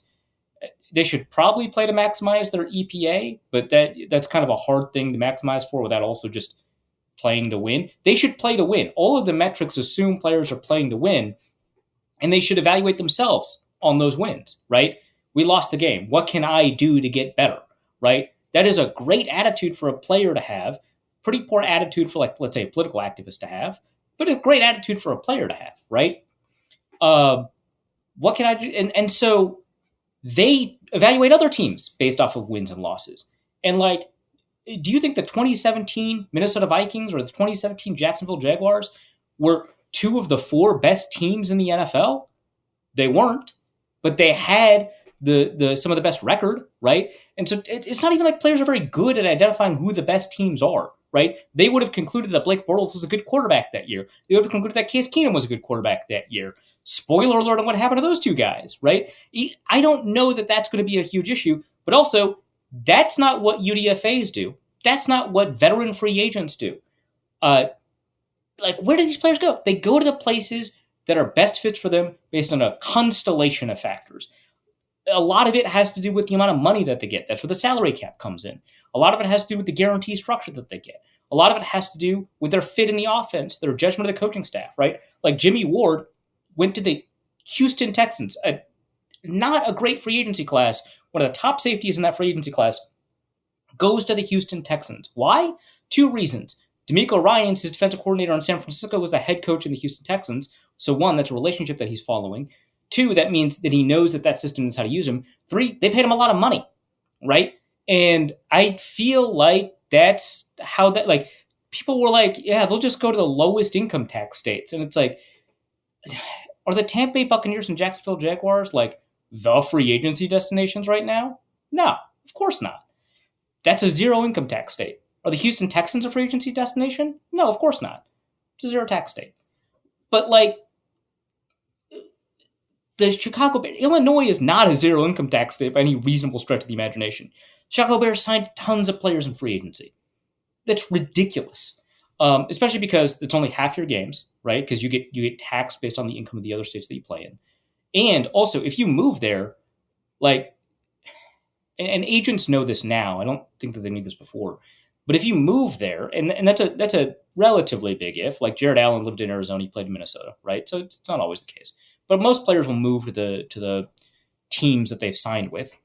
You're going to make up for it in like property taxes and consumption taxes. Like, and in fact, you'll more than make up for it. You'll end up paying more in your net tax burden usually. So, okay, whatever. But like, that was such a weird thing to say. Like, players don't tend to sign with the best teams. They tend to sign to the teams that give them the best like contracts among some other factors, right? Players don't tend to sign with teams that have low, like Aaron Rodgers went to New York. Like, in what world is that being, like, come on, that's crazy. Are the 49ers a bad free agency destination now? A lot of players, Javon Kinlaw just went there, right? Like, or no, Javon Kinlaw was drafted. You know what I mean? The Javon Hargrave just went there, right? It's like $11 million, right? He's a relatively older player, but he's a relatively well sought after free agent. He goes to San Francisco because A, they had the money to pay him, and B, it seems like a good situation for him. So like, very weird for us to think that the college kids wouldn't do that, even though we have a subset of college kids that do that in undrafted free agency. In undrafted, if you talk to an agent that has represented a number of undrafted free agents, at least like the agents that I've talked to, all kind of universal. They all of them have dossiers on the teams that have been contacting them throughout the draft process if they expect that there's a good likelihood that they have undrafted free agents. And on all of those teams, they have information on how likely it is over the past 5 years that coaching staff has given an undrafted free agent playing time, how likely it is that they've made the roster. They know how much of a chance these coaches tend to give UDFAs. They also know which teams have needs at certain positions, right? And so if you've got a linebacker in the draft and you've got two competing offers, one is offering a $5,000 signing bonus, one's offering a $10,000 signing bonus. Not a ton in the NFL world, but it's like a $350,000 contract potentially on the line, and it's going to turn into $650,000 if you make the team. You're going to go to the team, even with the $5,000 difference, you're going to go to the team that has a worse linebacker situation because you'll get more opportunity, or a worse linebacker core because you get more opportunity. That's what happens, right? And those agents who represent undrafted free agents, 6th-round picks, 4th-round picks, and 1st-round picks, they're going to change that approach. Is Caleb Williams going to sign with the Kansas City Chiefs? Of course not. He's a quarterback. He wants to play quarterback. Now, you might end up in a situation where, it's like, oh, I don't want to play for the Jets. I don't want to play for the Bears. I don't want to play for the Jaguars. It's just a terrible quarterback situation to be in. They don't treat their players well, whatever. And maybe, but I think that people overrate that. I think that we see the Jets as an organization that a quarterback wouldn't want to go to, which is a weird example I was given because Aaron Rodgers just forced a trade to the Jets. He seems fine with that. But we see all these teams as bad, like the Browns. No one wants to go to the Browns. And even football players have an understanding that the Browns are not a stellar organization historically. But you're telling me this guy gets to start and he likes the coach? Okay, done. That's usually how it goes. Do the Browns have difficulty signing free agents? No, they don't. I remember a couple years ago they signed the top safety in the market, Sean Gibson. Didn't work out, but they signed good players. All these teams do. Dalvin Tomlinson just went to the Browns. Darius Smith was fine to get traded there. It's not that important. So I don't really see how this upsets parity. I also don't think parity is that important. If you take a look at a lot of measures of parity, whether that is a Gini coefficient, which is usually used for income distribution, but measures inequality by taking the top versus there's a math equation. It's relatively simple. I just don't know it, but uses an inequality metric to measure the performance of the top teams and the bottom teams in a league and how much social mobility there is, or I guess just league mobility there is. The NFL is not the highest parity league, even though it has a salary cap. The MLB has just as much parity as the NFL, despite the reputation that the MLB has, because we're used to stories about the Yankees and the Red Sox. But that's not really the way it is anymore. And if you take a look at the number of teams that are represented in the final game of the year, the championship game, whether that's the World Series or the Super Bowl, whatever, the NFL actually has fewer teams that have appeared in the final series versus the MLB. Versus the NHL. I guess the NBA might have fewer, if I remember correctly. The NBA is the only league that's more unequal, but that is not a legacy thing. That's just where super teams form, right? The super team can form with the Golden State Warriors, a historically not inept team, but a team that before Steph Curry arrived has not had a ton of success, and then suddenly they do, right? The Lakers have a legacy, but if LeBron decided to go to, Miami, suddenly they're a super team. If LeBron decides to go back to Cleveland, suddenly they're a super team, right? That's just how the NBA operates. It's not a function of the historical legacy of a team. The NFL is just not like that. The nature of the NFL, the nature of the salary cap, all that. Now, I do think that they should get rid of the salary cap because I think it suppresses player wages and allows owners to extract a lot more value than they normally would, even in a quote-unquote free market. And a lot of people have concerns about parity. I don't think parity is that important either, because history shows that leagues with less parity actually draw more viewership because people want to see the 2007 Patriots. They want to see the 2009 Saints, I guess. They want to see these super teams do well. Now, there is evidence that too much inequality, like the 1920s Yankees, will decrease attendance for both Yankees fans and non-Yankees fans. That's true, but that is an extreme scenario. You take a look at the Premiership, and that's the most popular sports league in the world, right? And they are the opposite of parity. Leicester City was a phenomenal story, and it drew viewership because it was a great story. But, so did the 2007 Patriots, right?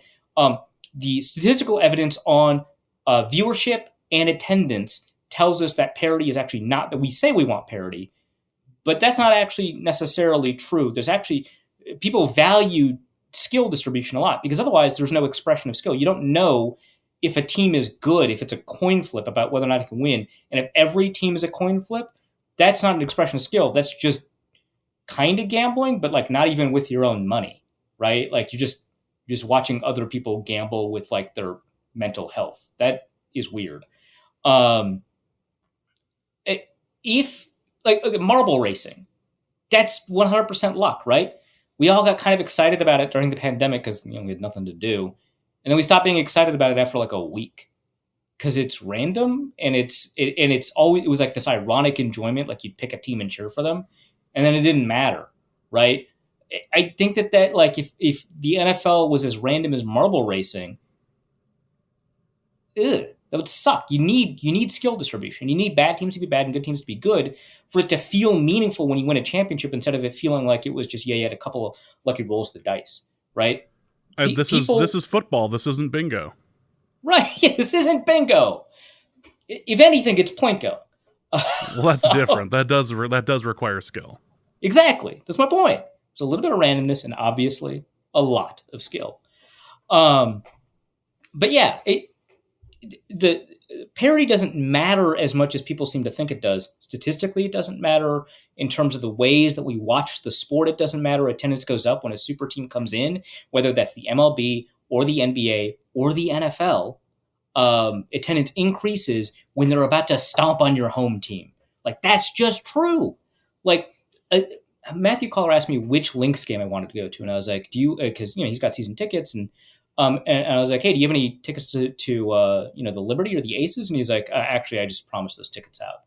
Like, okay, see, like that's what I mean. Like that's the Lynx aren't good suddenly, you know, and the Aces and the Liberty are phenomenal, super teams even, right? So like that's just kind of how it works. And again, you can go too far, but I think people are setting this balance at the wrong place in terms of what is most exciting to fans. So the parity doesn't matter that much, but you can create a situation without salary cap and with parity. All you have to do is be extremely aggressive about revenue sharing. And I'm not saying that this is going to happen. It's not going to happen. Eliminating the draft wouldn't happen. But in an ideal world, it's not going to happen because they would never get rid of the salary cap, and they would never do the second thing I'm about to mention if they ever got rid of the salary cap, which is that they would be really aggressive about revenue sharing, not just about television, which is revenue sharing. That's 100%. That's split everybody by everyone. The media rights are the biggest chunk of the pie, and so that matters most in terms of income. So you're really aggressive about revenue sharing, but also merchandise, right? Teams keep their own merchandise sales, and the Cowboys outsell the Browns. That's just true. So they have more capital, right? But you can be really aggressive about merchandise and revenue sharing. You 100% revenue share merchandise. You can 100% revenue share gate receipts. Right now, gate receipts are split between the home team, which I think gets 60%, and the away team and the NFL, I want to say. I didn't look this up, but I think it's the away team gets like a big chunk, and the NFL gets the rest, and that gets redistributed. You can make that 100% of revenue share, right? And you could do that, and you could do all of the other kind of things that teams do to generate revenue, whether that is like the personal seat licenses they use to like fund stadium construction that are just buying the right to buy season tickets, or the sponsorship deals that individual teams sign. You can make that a revenue share, which like that gets kind of weird, but like that's you can make it 100% revenue share, and then you create a second rule that you can only pay players out of the operating income of the team. There's no cap, but you cannot use the individual wealth of the owner to pay the team. Your profit and loss has to be at zero or positive. That's it. And you can always cook the books in some way, obviously. Like if you've got a cash flow problem and a billionaire cares more about the team than about profit, which that's most billionaires that own NFL teams, in the context of like making upgrades to the team and stuff like that. They obviously, in the end of the day, care the most about profit. But especially like the newer classes that continue to buy teams as investments. But the point is, like, they would fund, right? They bring money in to resolve a cash flow problem, but at some point somewhere in the accounting, it has to come back, right? And the NFL can hire some really aggressive accountants to make sure that that's the case, right? Currently, the NFLPA does that to make sure that there are no salary cap violations. And the NFL does that.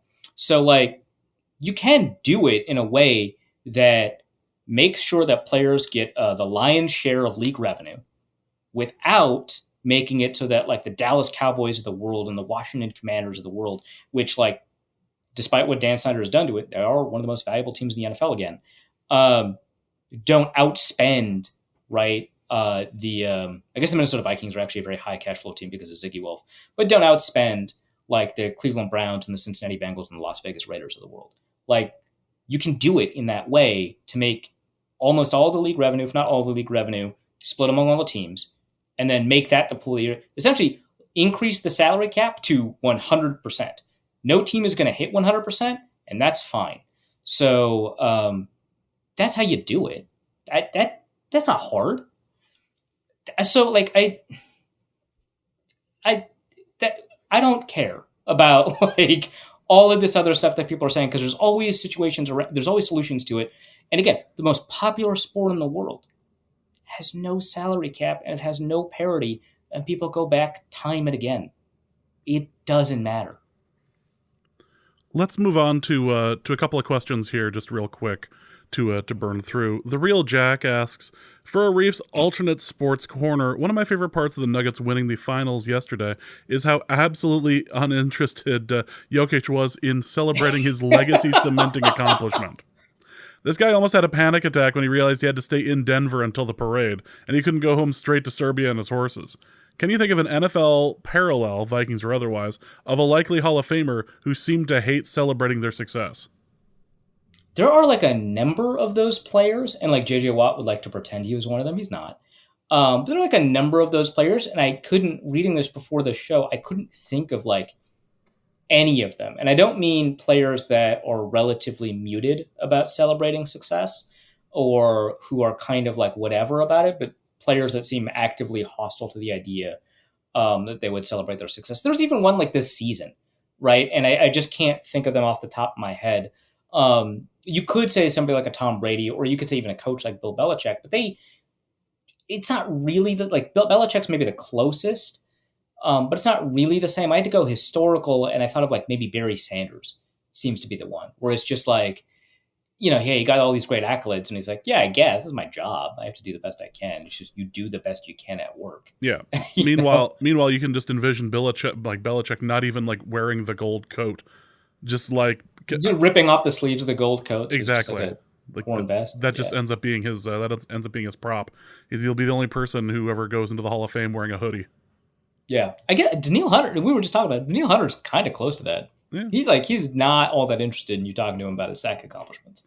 Emmanuel Conthony Edwards asks, I have an 8-person, 5 guys, 3 girls flag football team. What kind of defense should I play? You can pass rush after 5 seconds. Every third play has to go to a girl. Field is probably 50 yards long, and you have 4 first downs before you have to score.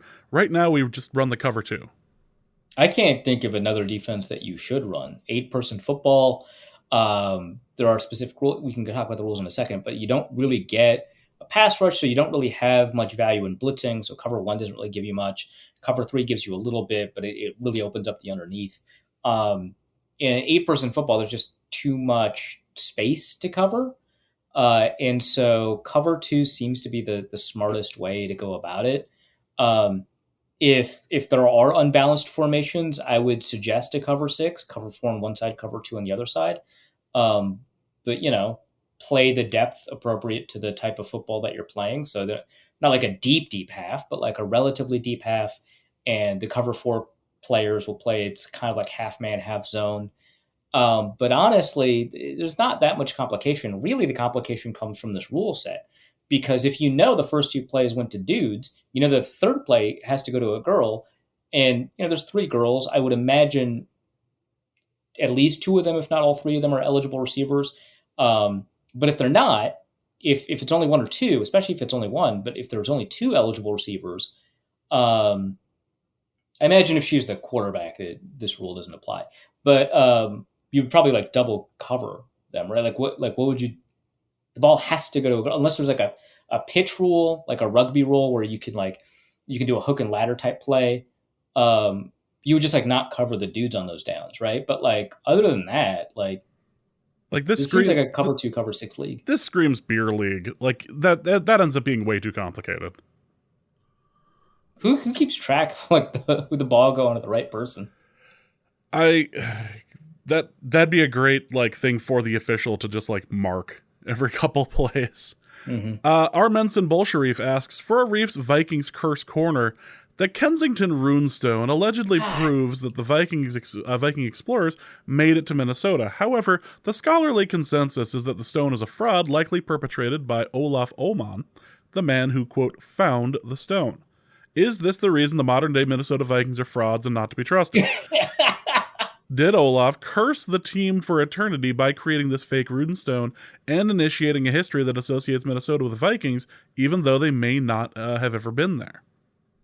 so my first encounter with the um, false history, rumor, urban legend, I don't know what to call it. Because when it's like history, it's not like an urban legend, but it's like, it's like, you know, what's his name? Irving Washington? Is that the guy? Kept on making up all those stories? That's probably wrong.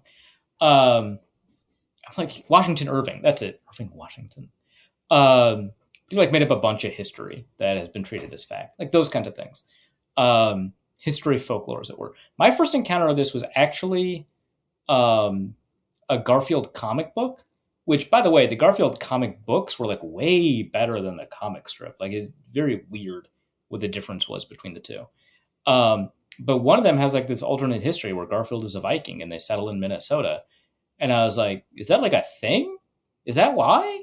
Is that why it's the or did Jim Davis associate? And I asked my teacher because I was like it was like in sixth grade or something like that. And I asked my teacher. I had just moved to Minnesota. I asked my teacher this, and I was like, "Is this like a thing?" She's like, "Oh yeah, the Vikings settled here." Which like, first of all, you're a teacher. Like let's just like, get that out of the way. Like, come on.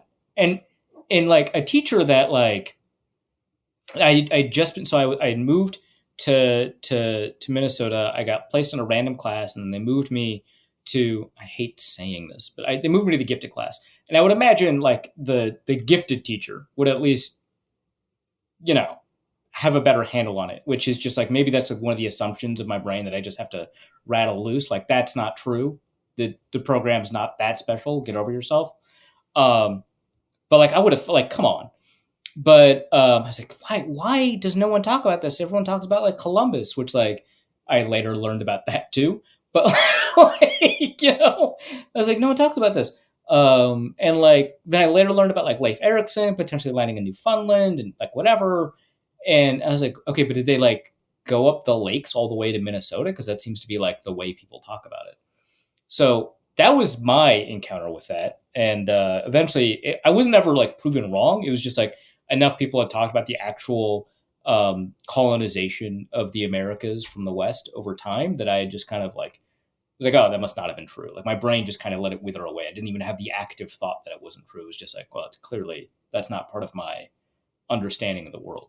So I looked at the Kensington Runestone in preparation for this question, and it took a long time in the Wikipedia article for them to get to any actual linguistic analysis because they find this in 1898 of an apparently 13th or 14th century 1300s 14th century settlement from the Vikings, and they go through a bunch of like historiographical evidence, historical evidence like paleontological, archaeological evidence, whatever. Not paleontology, archaeology. Go through a bunch of archaeological evidence. And it's like, fine, that's good, but like that's not 100% amazing in this context. And then they get to linguistic analysis because we have writings from Vikings, right, in the 14th century when it wouldn't have diverged, right, because they would have just have settled there, right? And then they were like, yeah, this doesn't match that at all. This is like the script is way too modern. And then they go into like, the chisel marks are too sharp. It's not weathered, that kind of stuff. It was just like really weird. Anyway, I think that the association with the Vikings kind of comes after the fact because of how many Scandinavians have settled in Minnesota, North Dakota, and a little bit Wisconsin, right? Like I think that that's just like part of the culture, and I think that has more to do with it. But I do think that there has been kind of a historical pallor. I wouldn't say it's as strong as a curse, but it is a contributing factor to the Vikings' bad luck, along with some other things like the missing NFL championship trophy that we talked about a couple episodes ago. Probably the passive aggressiveness plays a role. I'm sure that there's like some sort of ethereal judgment being placed on Minnesotans about that. So it's a number of factors that contribute. This is probably one of them, but I wouldn't say it caused the curse. Let's go to X, who asks, with marijuana now legal in the state of Minnesota, what kind of How? person does Kirk Cousins turn into while stoned? The snacking couch potato? The guy who walks around telling everyone how high he is? The insanely paranoid guy constantly freaking out about his contract status? That's incredible. Oh my gosh. My brain can't. We're leaving a couple of stereotypes out. I mean, sure, and we'll talk about that in a second, but like I am having so much trouble envisioning this one. Like if you were like Adam Thielen, I'd be like, yeah, I could see that. Like it's not 100% the place I go to, but it's also like not outside the realm of possibility. Right. Stephon Diggs, obviously, right? Like it's Blake Prohl, 100%, right? Like it's just Justin Jefferson, probably. Like I don't, but like Kirk Cousins. Let's look at a couple of stereotypes from the movie Half Baked, shall we? Oh, perfect. The perfect source material for this. So if we're looking at that, you could see Kirk Cousins as the Jon Stewart character who spends the whole time Yes. like asking, have you ever done that on weed? Like you could do that. You could also see him partially as, well, I mean, he talks about like how it just enhances everything. I've known people before who like in high school and everything else that like when they got into like, smoking weed, it turned into more of like a whole like, man, have you ever done this? But like with pot, like all their music is just completely different now, and like they start wearing the shirts that would stereotype them as somebody like they listen to Wish You Were Here and get it. It's that. So I could see that sort of thing. Like he gets really into prog rock while he's driving his van. Yeah, I think the first thing that you said, the Jon Stewart one, is probably like very enamored with the fact that he is high, and then just keeps on repeating that and asking other people about it, and just the novelty of it is overwhelming. Yeah. No, I think that's fair. Nick Howard asks, for the game show turned 30 for 30 corner, you're allowed to redo American Gladiators, and you can only pick Minnesota Vikings to be the Gladiators. Pick a couple that would be your starting lineup for the Gladiators. Jared Allen is absolutely number one. Yeah, if we're doing historical, Jared Allen 100% Not a is question. the first. Yeah, you can't go to anybody else. That 100% is it. And then like along those lines, you'd probably bring in like Everson Griffin and Brian Robinson. I think that edge rushers in general, it makes a lot of sense. It's a good fit.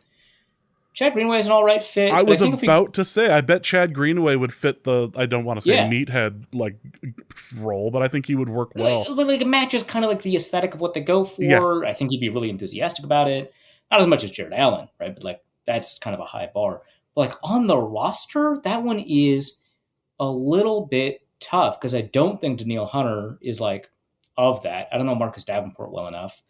I'm not picking that up from like the other edge rushers. So that one is a little bit tough. I could see Brian Asamoah into it for sure. Just looking over the defensive players real quick.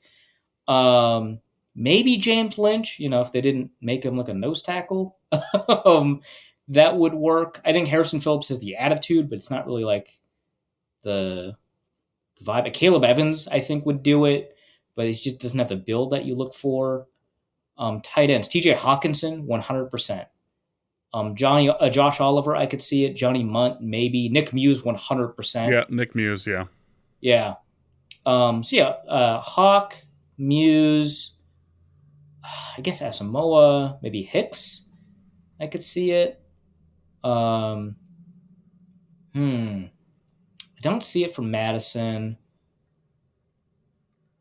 Yeah, it's tough because you're looking not for like because these guys are like super athletes, but you're looking for a particular like linebacker kind of body type, and it is kind of difficult to find that and match kind of the energy that the American Gladiators bring. But I think that was the tight end room in general is really good for this. Yeah, they're real versatile. They've all played basketball at some point, so they have that skill. Let's go to Kirk Donkadonk, who asks, I just got a leopard gecko because he needed to be rehomed from somebody else. It just hangs out under a rock hut all day. Do lizards even like people? Or do they just hang out in their cage waiting for the sweet freedom of death? I'm in an ethical dilemma here. I've got a lot of news to break to you about people. That is not a quality unique to your lizard. But that's a sentence. Yeah, I mean, that is a sentence right there. Based off of my understanding, right? Like, I don't know that much about animals, except obviously bees and cats. I guess that's an expertise I've had to have for the purposes of the show. But my understanding is that lizards don't tend to form familial groups. It's not like it's not the way their brain is structured, biologically speaking, which sounds weird to say out loud. But they do form kinships as pets. It just doesn't seem to be like as dependency driven as like with dogs or even cats. Like I know cats have like this reputation for being independent, but they know the score. They just know also where the boundaries are and they test that limit. So my understanding is like, yeah, they can like people, but it's kind of like a higher bar to clear and like a lower return on that particular quality. But like lizards seem like cool pets. Yeah, but if you own the lizard, you become the guy who has the lizard. Yeah, that's like who you are now. Yeah. Yeah. Damian Barrett asks, with a recent glut of product origin movies, Air, Blackberry, Flamin' Hot, I'm going to include Tetris in this. Who will play a reef in the inevitable Insomnia Let's Get Ready to Crumble film? Crumble is spelled like the cookie company. Yes, it certainly is. That's fantastic. I don't know. We need somebody who's 7 foot tall who looks sort of like you.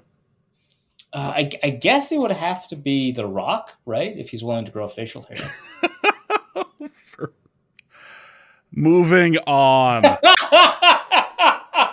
Damian Barrett. I'm reminded of a question where I did something similar and you were not having it.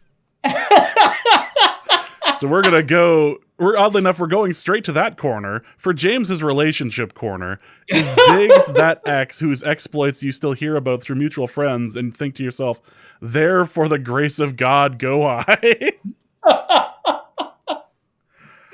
Man, I accidentally had a conversation with my ex-wife the other day. I'm the wrong person to ask. James's relationship corner really should be retired for like the next while.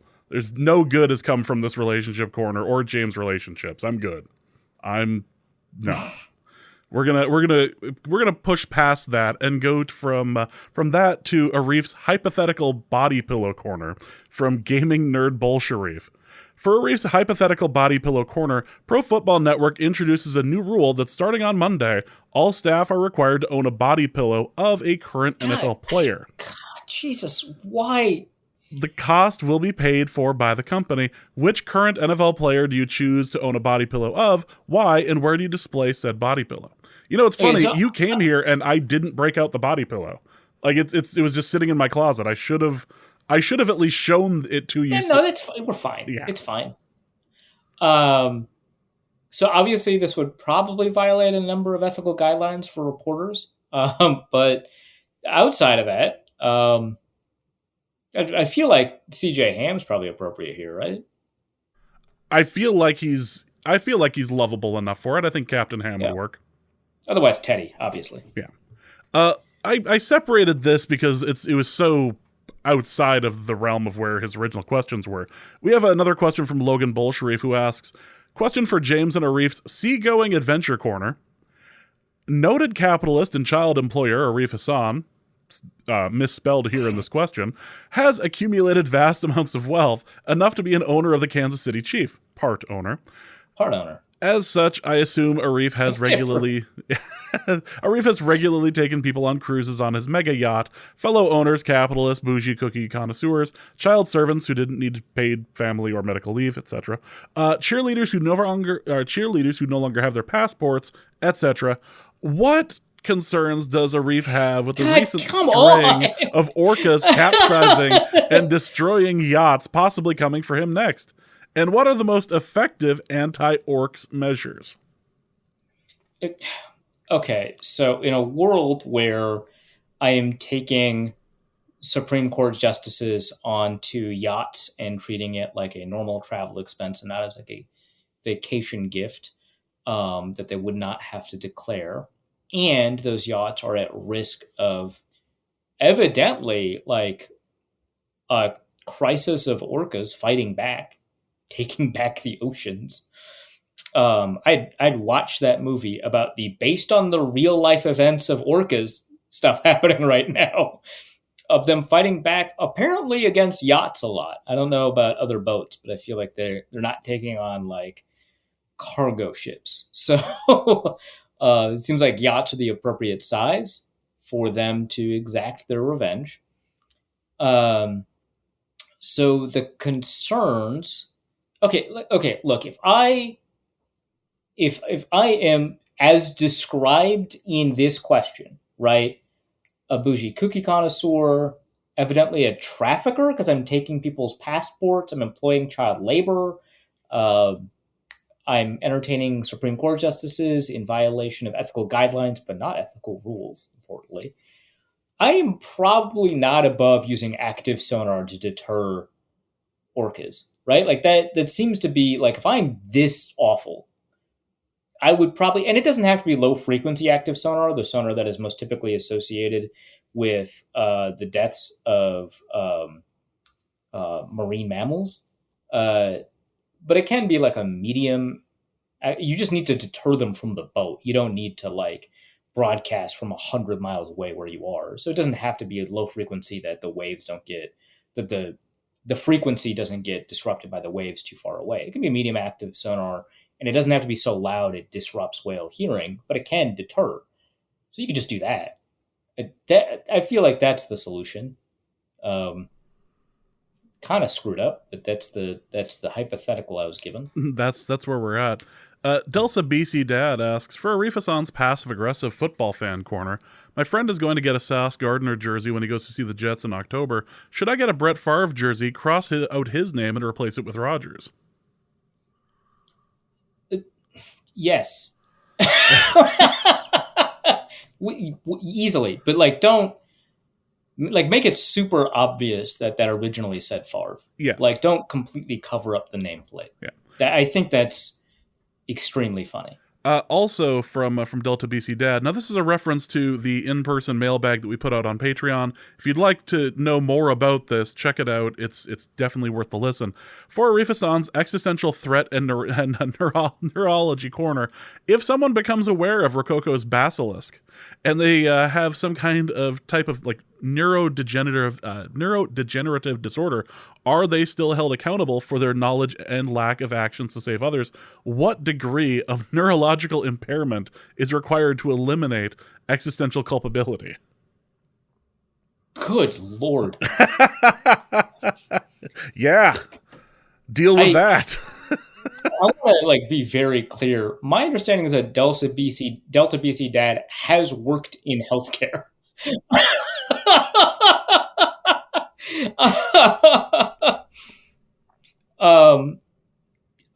I don't know how to like answer this question, not because it is like kind of screwed up. It is, but like also because like there's not like a neurological impairment scale. I'm aware. Like I can't say, oh, it's a 3. It's a neurological impairment 3 out of 10. Like I don't know what that is. But I think that like it would apply to. I mean, we already have case law about this, right? It's like of sound body and mind, or of sound mind when you're signing contracts like that. And the case law is pretty screwed up and fairly infantilizing, so I don't want to like follow it 100%. But this is like a case by case. I would imagine that in this situation, the supercomputer that is at the heart of this scenario would have the ability to make those case by case determinations about whether or not to torture someone with a neurodegenerative disorder for the rest of eternity. One of many reasons I don't believe this scenario is real. Yeah. Let's end with Nolan Kaler. Let's end with some good news. Nolan Kaler asks, for James and Arif's relationship corner, my girlfriend and I recently got engaged in Berlin. Sadly, tacos were not involved, but still excited. What's the best marriage/engagement advice from the Norse code canon to date? And is it still relevant / politically correct for 2023? Boy! Well, it's probably not the misinterpreted lie to your wife advice that you suggested to Don from Ohio. Yeah. Yeah. Let's bury that one. Yeah, that's probably not it. For those who missed or who are wondering about the tacos thing, I famously got engaged after a dinner at Taco John's because it was my first fiance's favorite place to eat. And the entire time she was really concerned about why I was so quiet at dinner because I was thinking about popping the question in about half hour after we had left Taco John's. I did not propose at Taco John's. It was merely after, which is only slightly better. Slightly. It's like going to the Wendy's buffet and being like, by the way, should we get a joint bank account? Let's get the law involved in what this is. Like, come on. As far as the best marriage/engagement advice we have, first off, Nolan, congratulations. That's fantastic.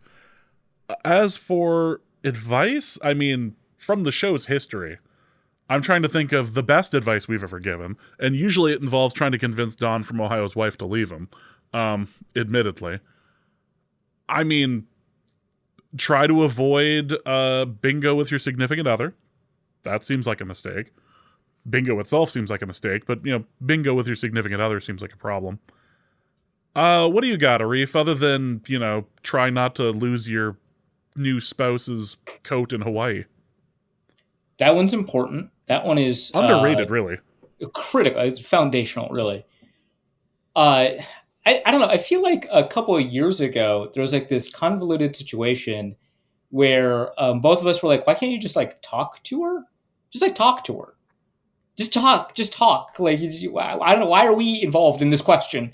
Like, I remember distinctly that frustration being like, this is clearly resolved by communication. So that's the answer, right? It's as it turns out, communication, which is an underrated part of the whole, relationship thing. Right, which like a ton of people hear like this advice and they're like, yeah, of course, it's like the most trite advice you could give. Everyone gives this advice, but it's like the number of times I'm in a lot of different communities with people who are exploring like new relationship dynamics. Maybe they recently transitioned or they've just come out or something, right? And they're asking each other advice, and it's like they totally forget this like foundational piece of advice, which is to if you have a relationship problem, you should ask yourself, what have I done to attempt to communicate my feelings on this problem or the scope of this problem or what this problem is to the stakeholders involved, right? Like my wife, my girlfriend, my multiple boyfriends, like, whatever, right? Like, whatever it is, like, you should at least ask yourself if you've attempted to make these base, like, communicative moves. And if you haven't, that's the move, right? It sucks. It's awkward. It's tough. It can be difficult. You got to do it. And then after that's when, like, the rest of the advice might fall into place. I'm trying to think of situations that have happened to me that... Oh, no, all the situations that happen to me are really just, like, what not to do.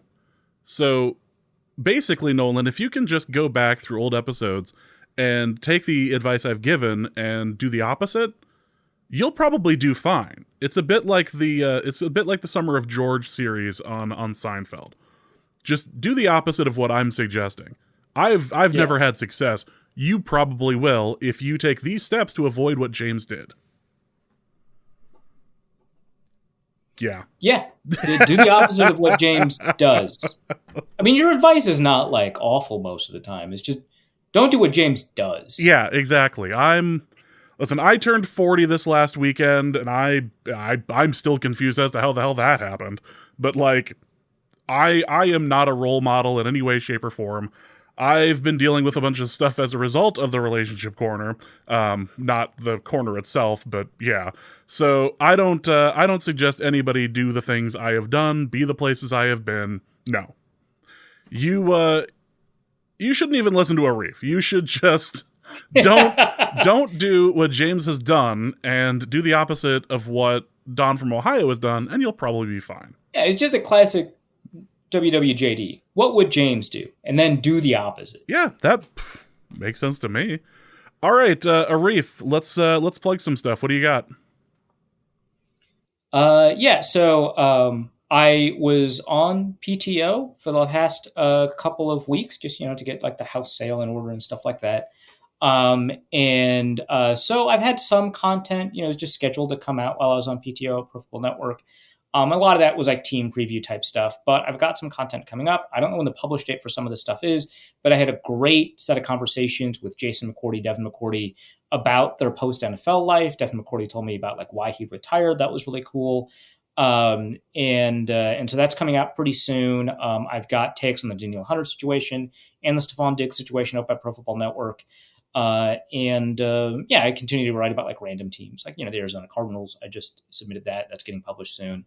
I just had a really good interview with Mac Hollins, who recently signed with the Atlanta Falcons. He is a crazy, interesting guy. And so that is going to come out, again, relatively soon. I don't know when.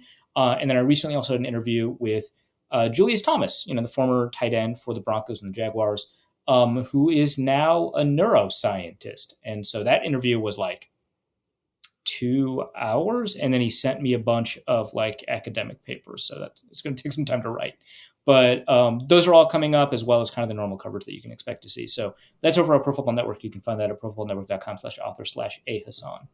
Well, that's going to be it for this episode of Norse Code. Hope you guys have enjoyed it. We'll have a bonus episode out here in the next couple of days that hopefully you should enjoy. You'll be able to listen along as we're watching stuff on TV. So just wanted to say thank you guys so much for listening, and please remember, WWJD, and then do the opposite. And we'll be back soon. Norse Code is the largest and only division of Norse Code LLC. You can find Norse Code on the Daily Norseman, SB Nation's Vikings blog, at dailynorseman.com.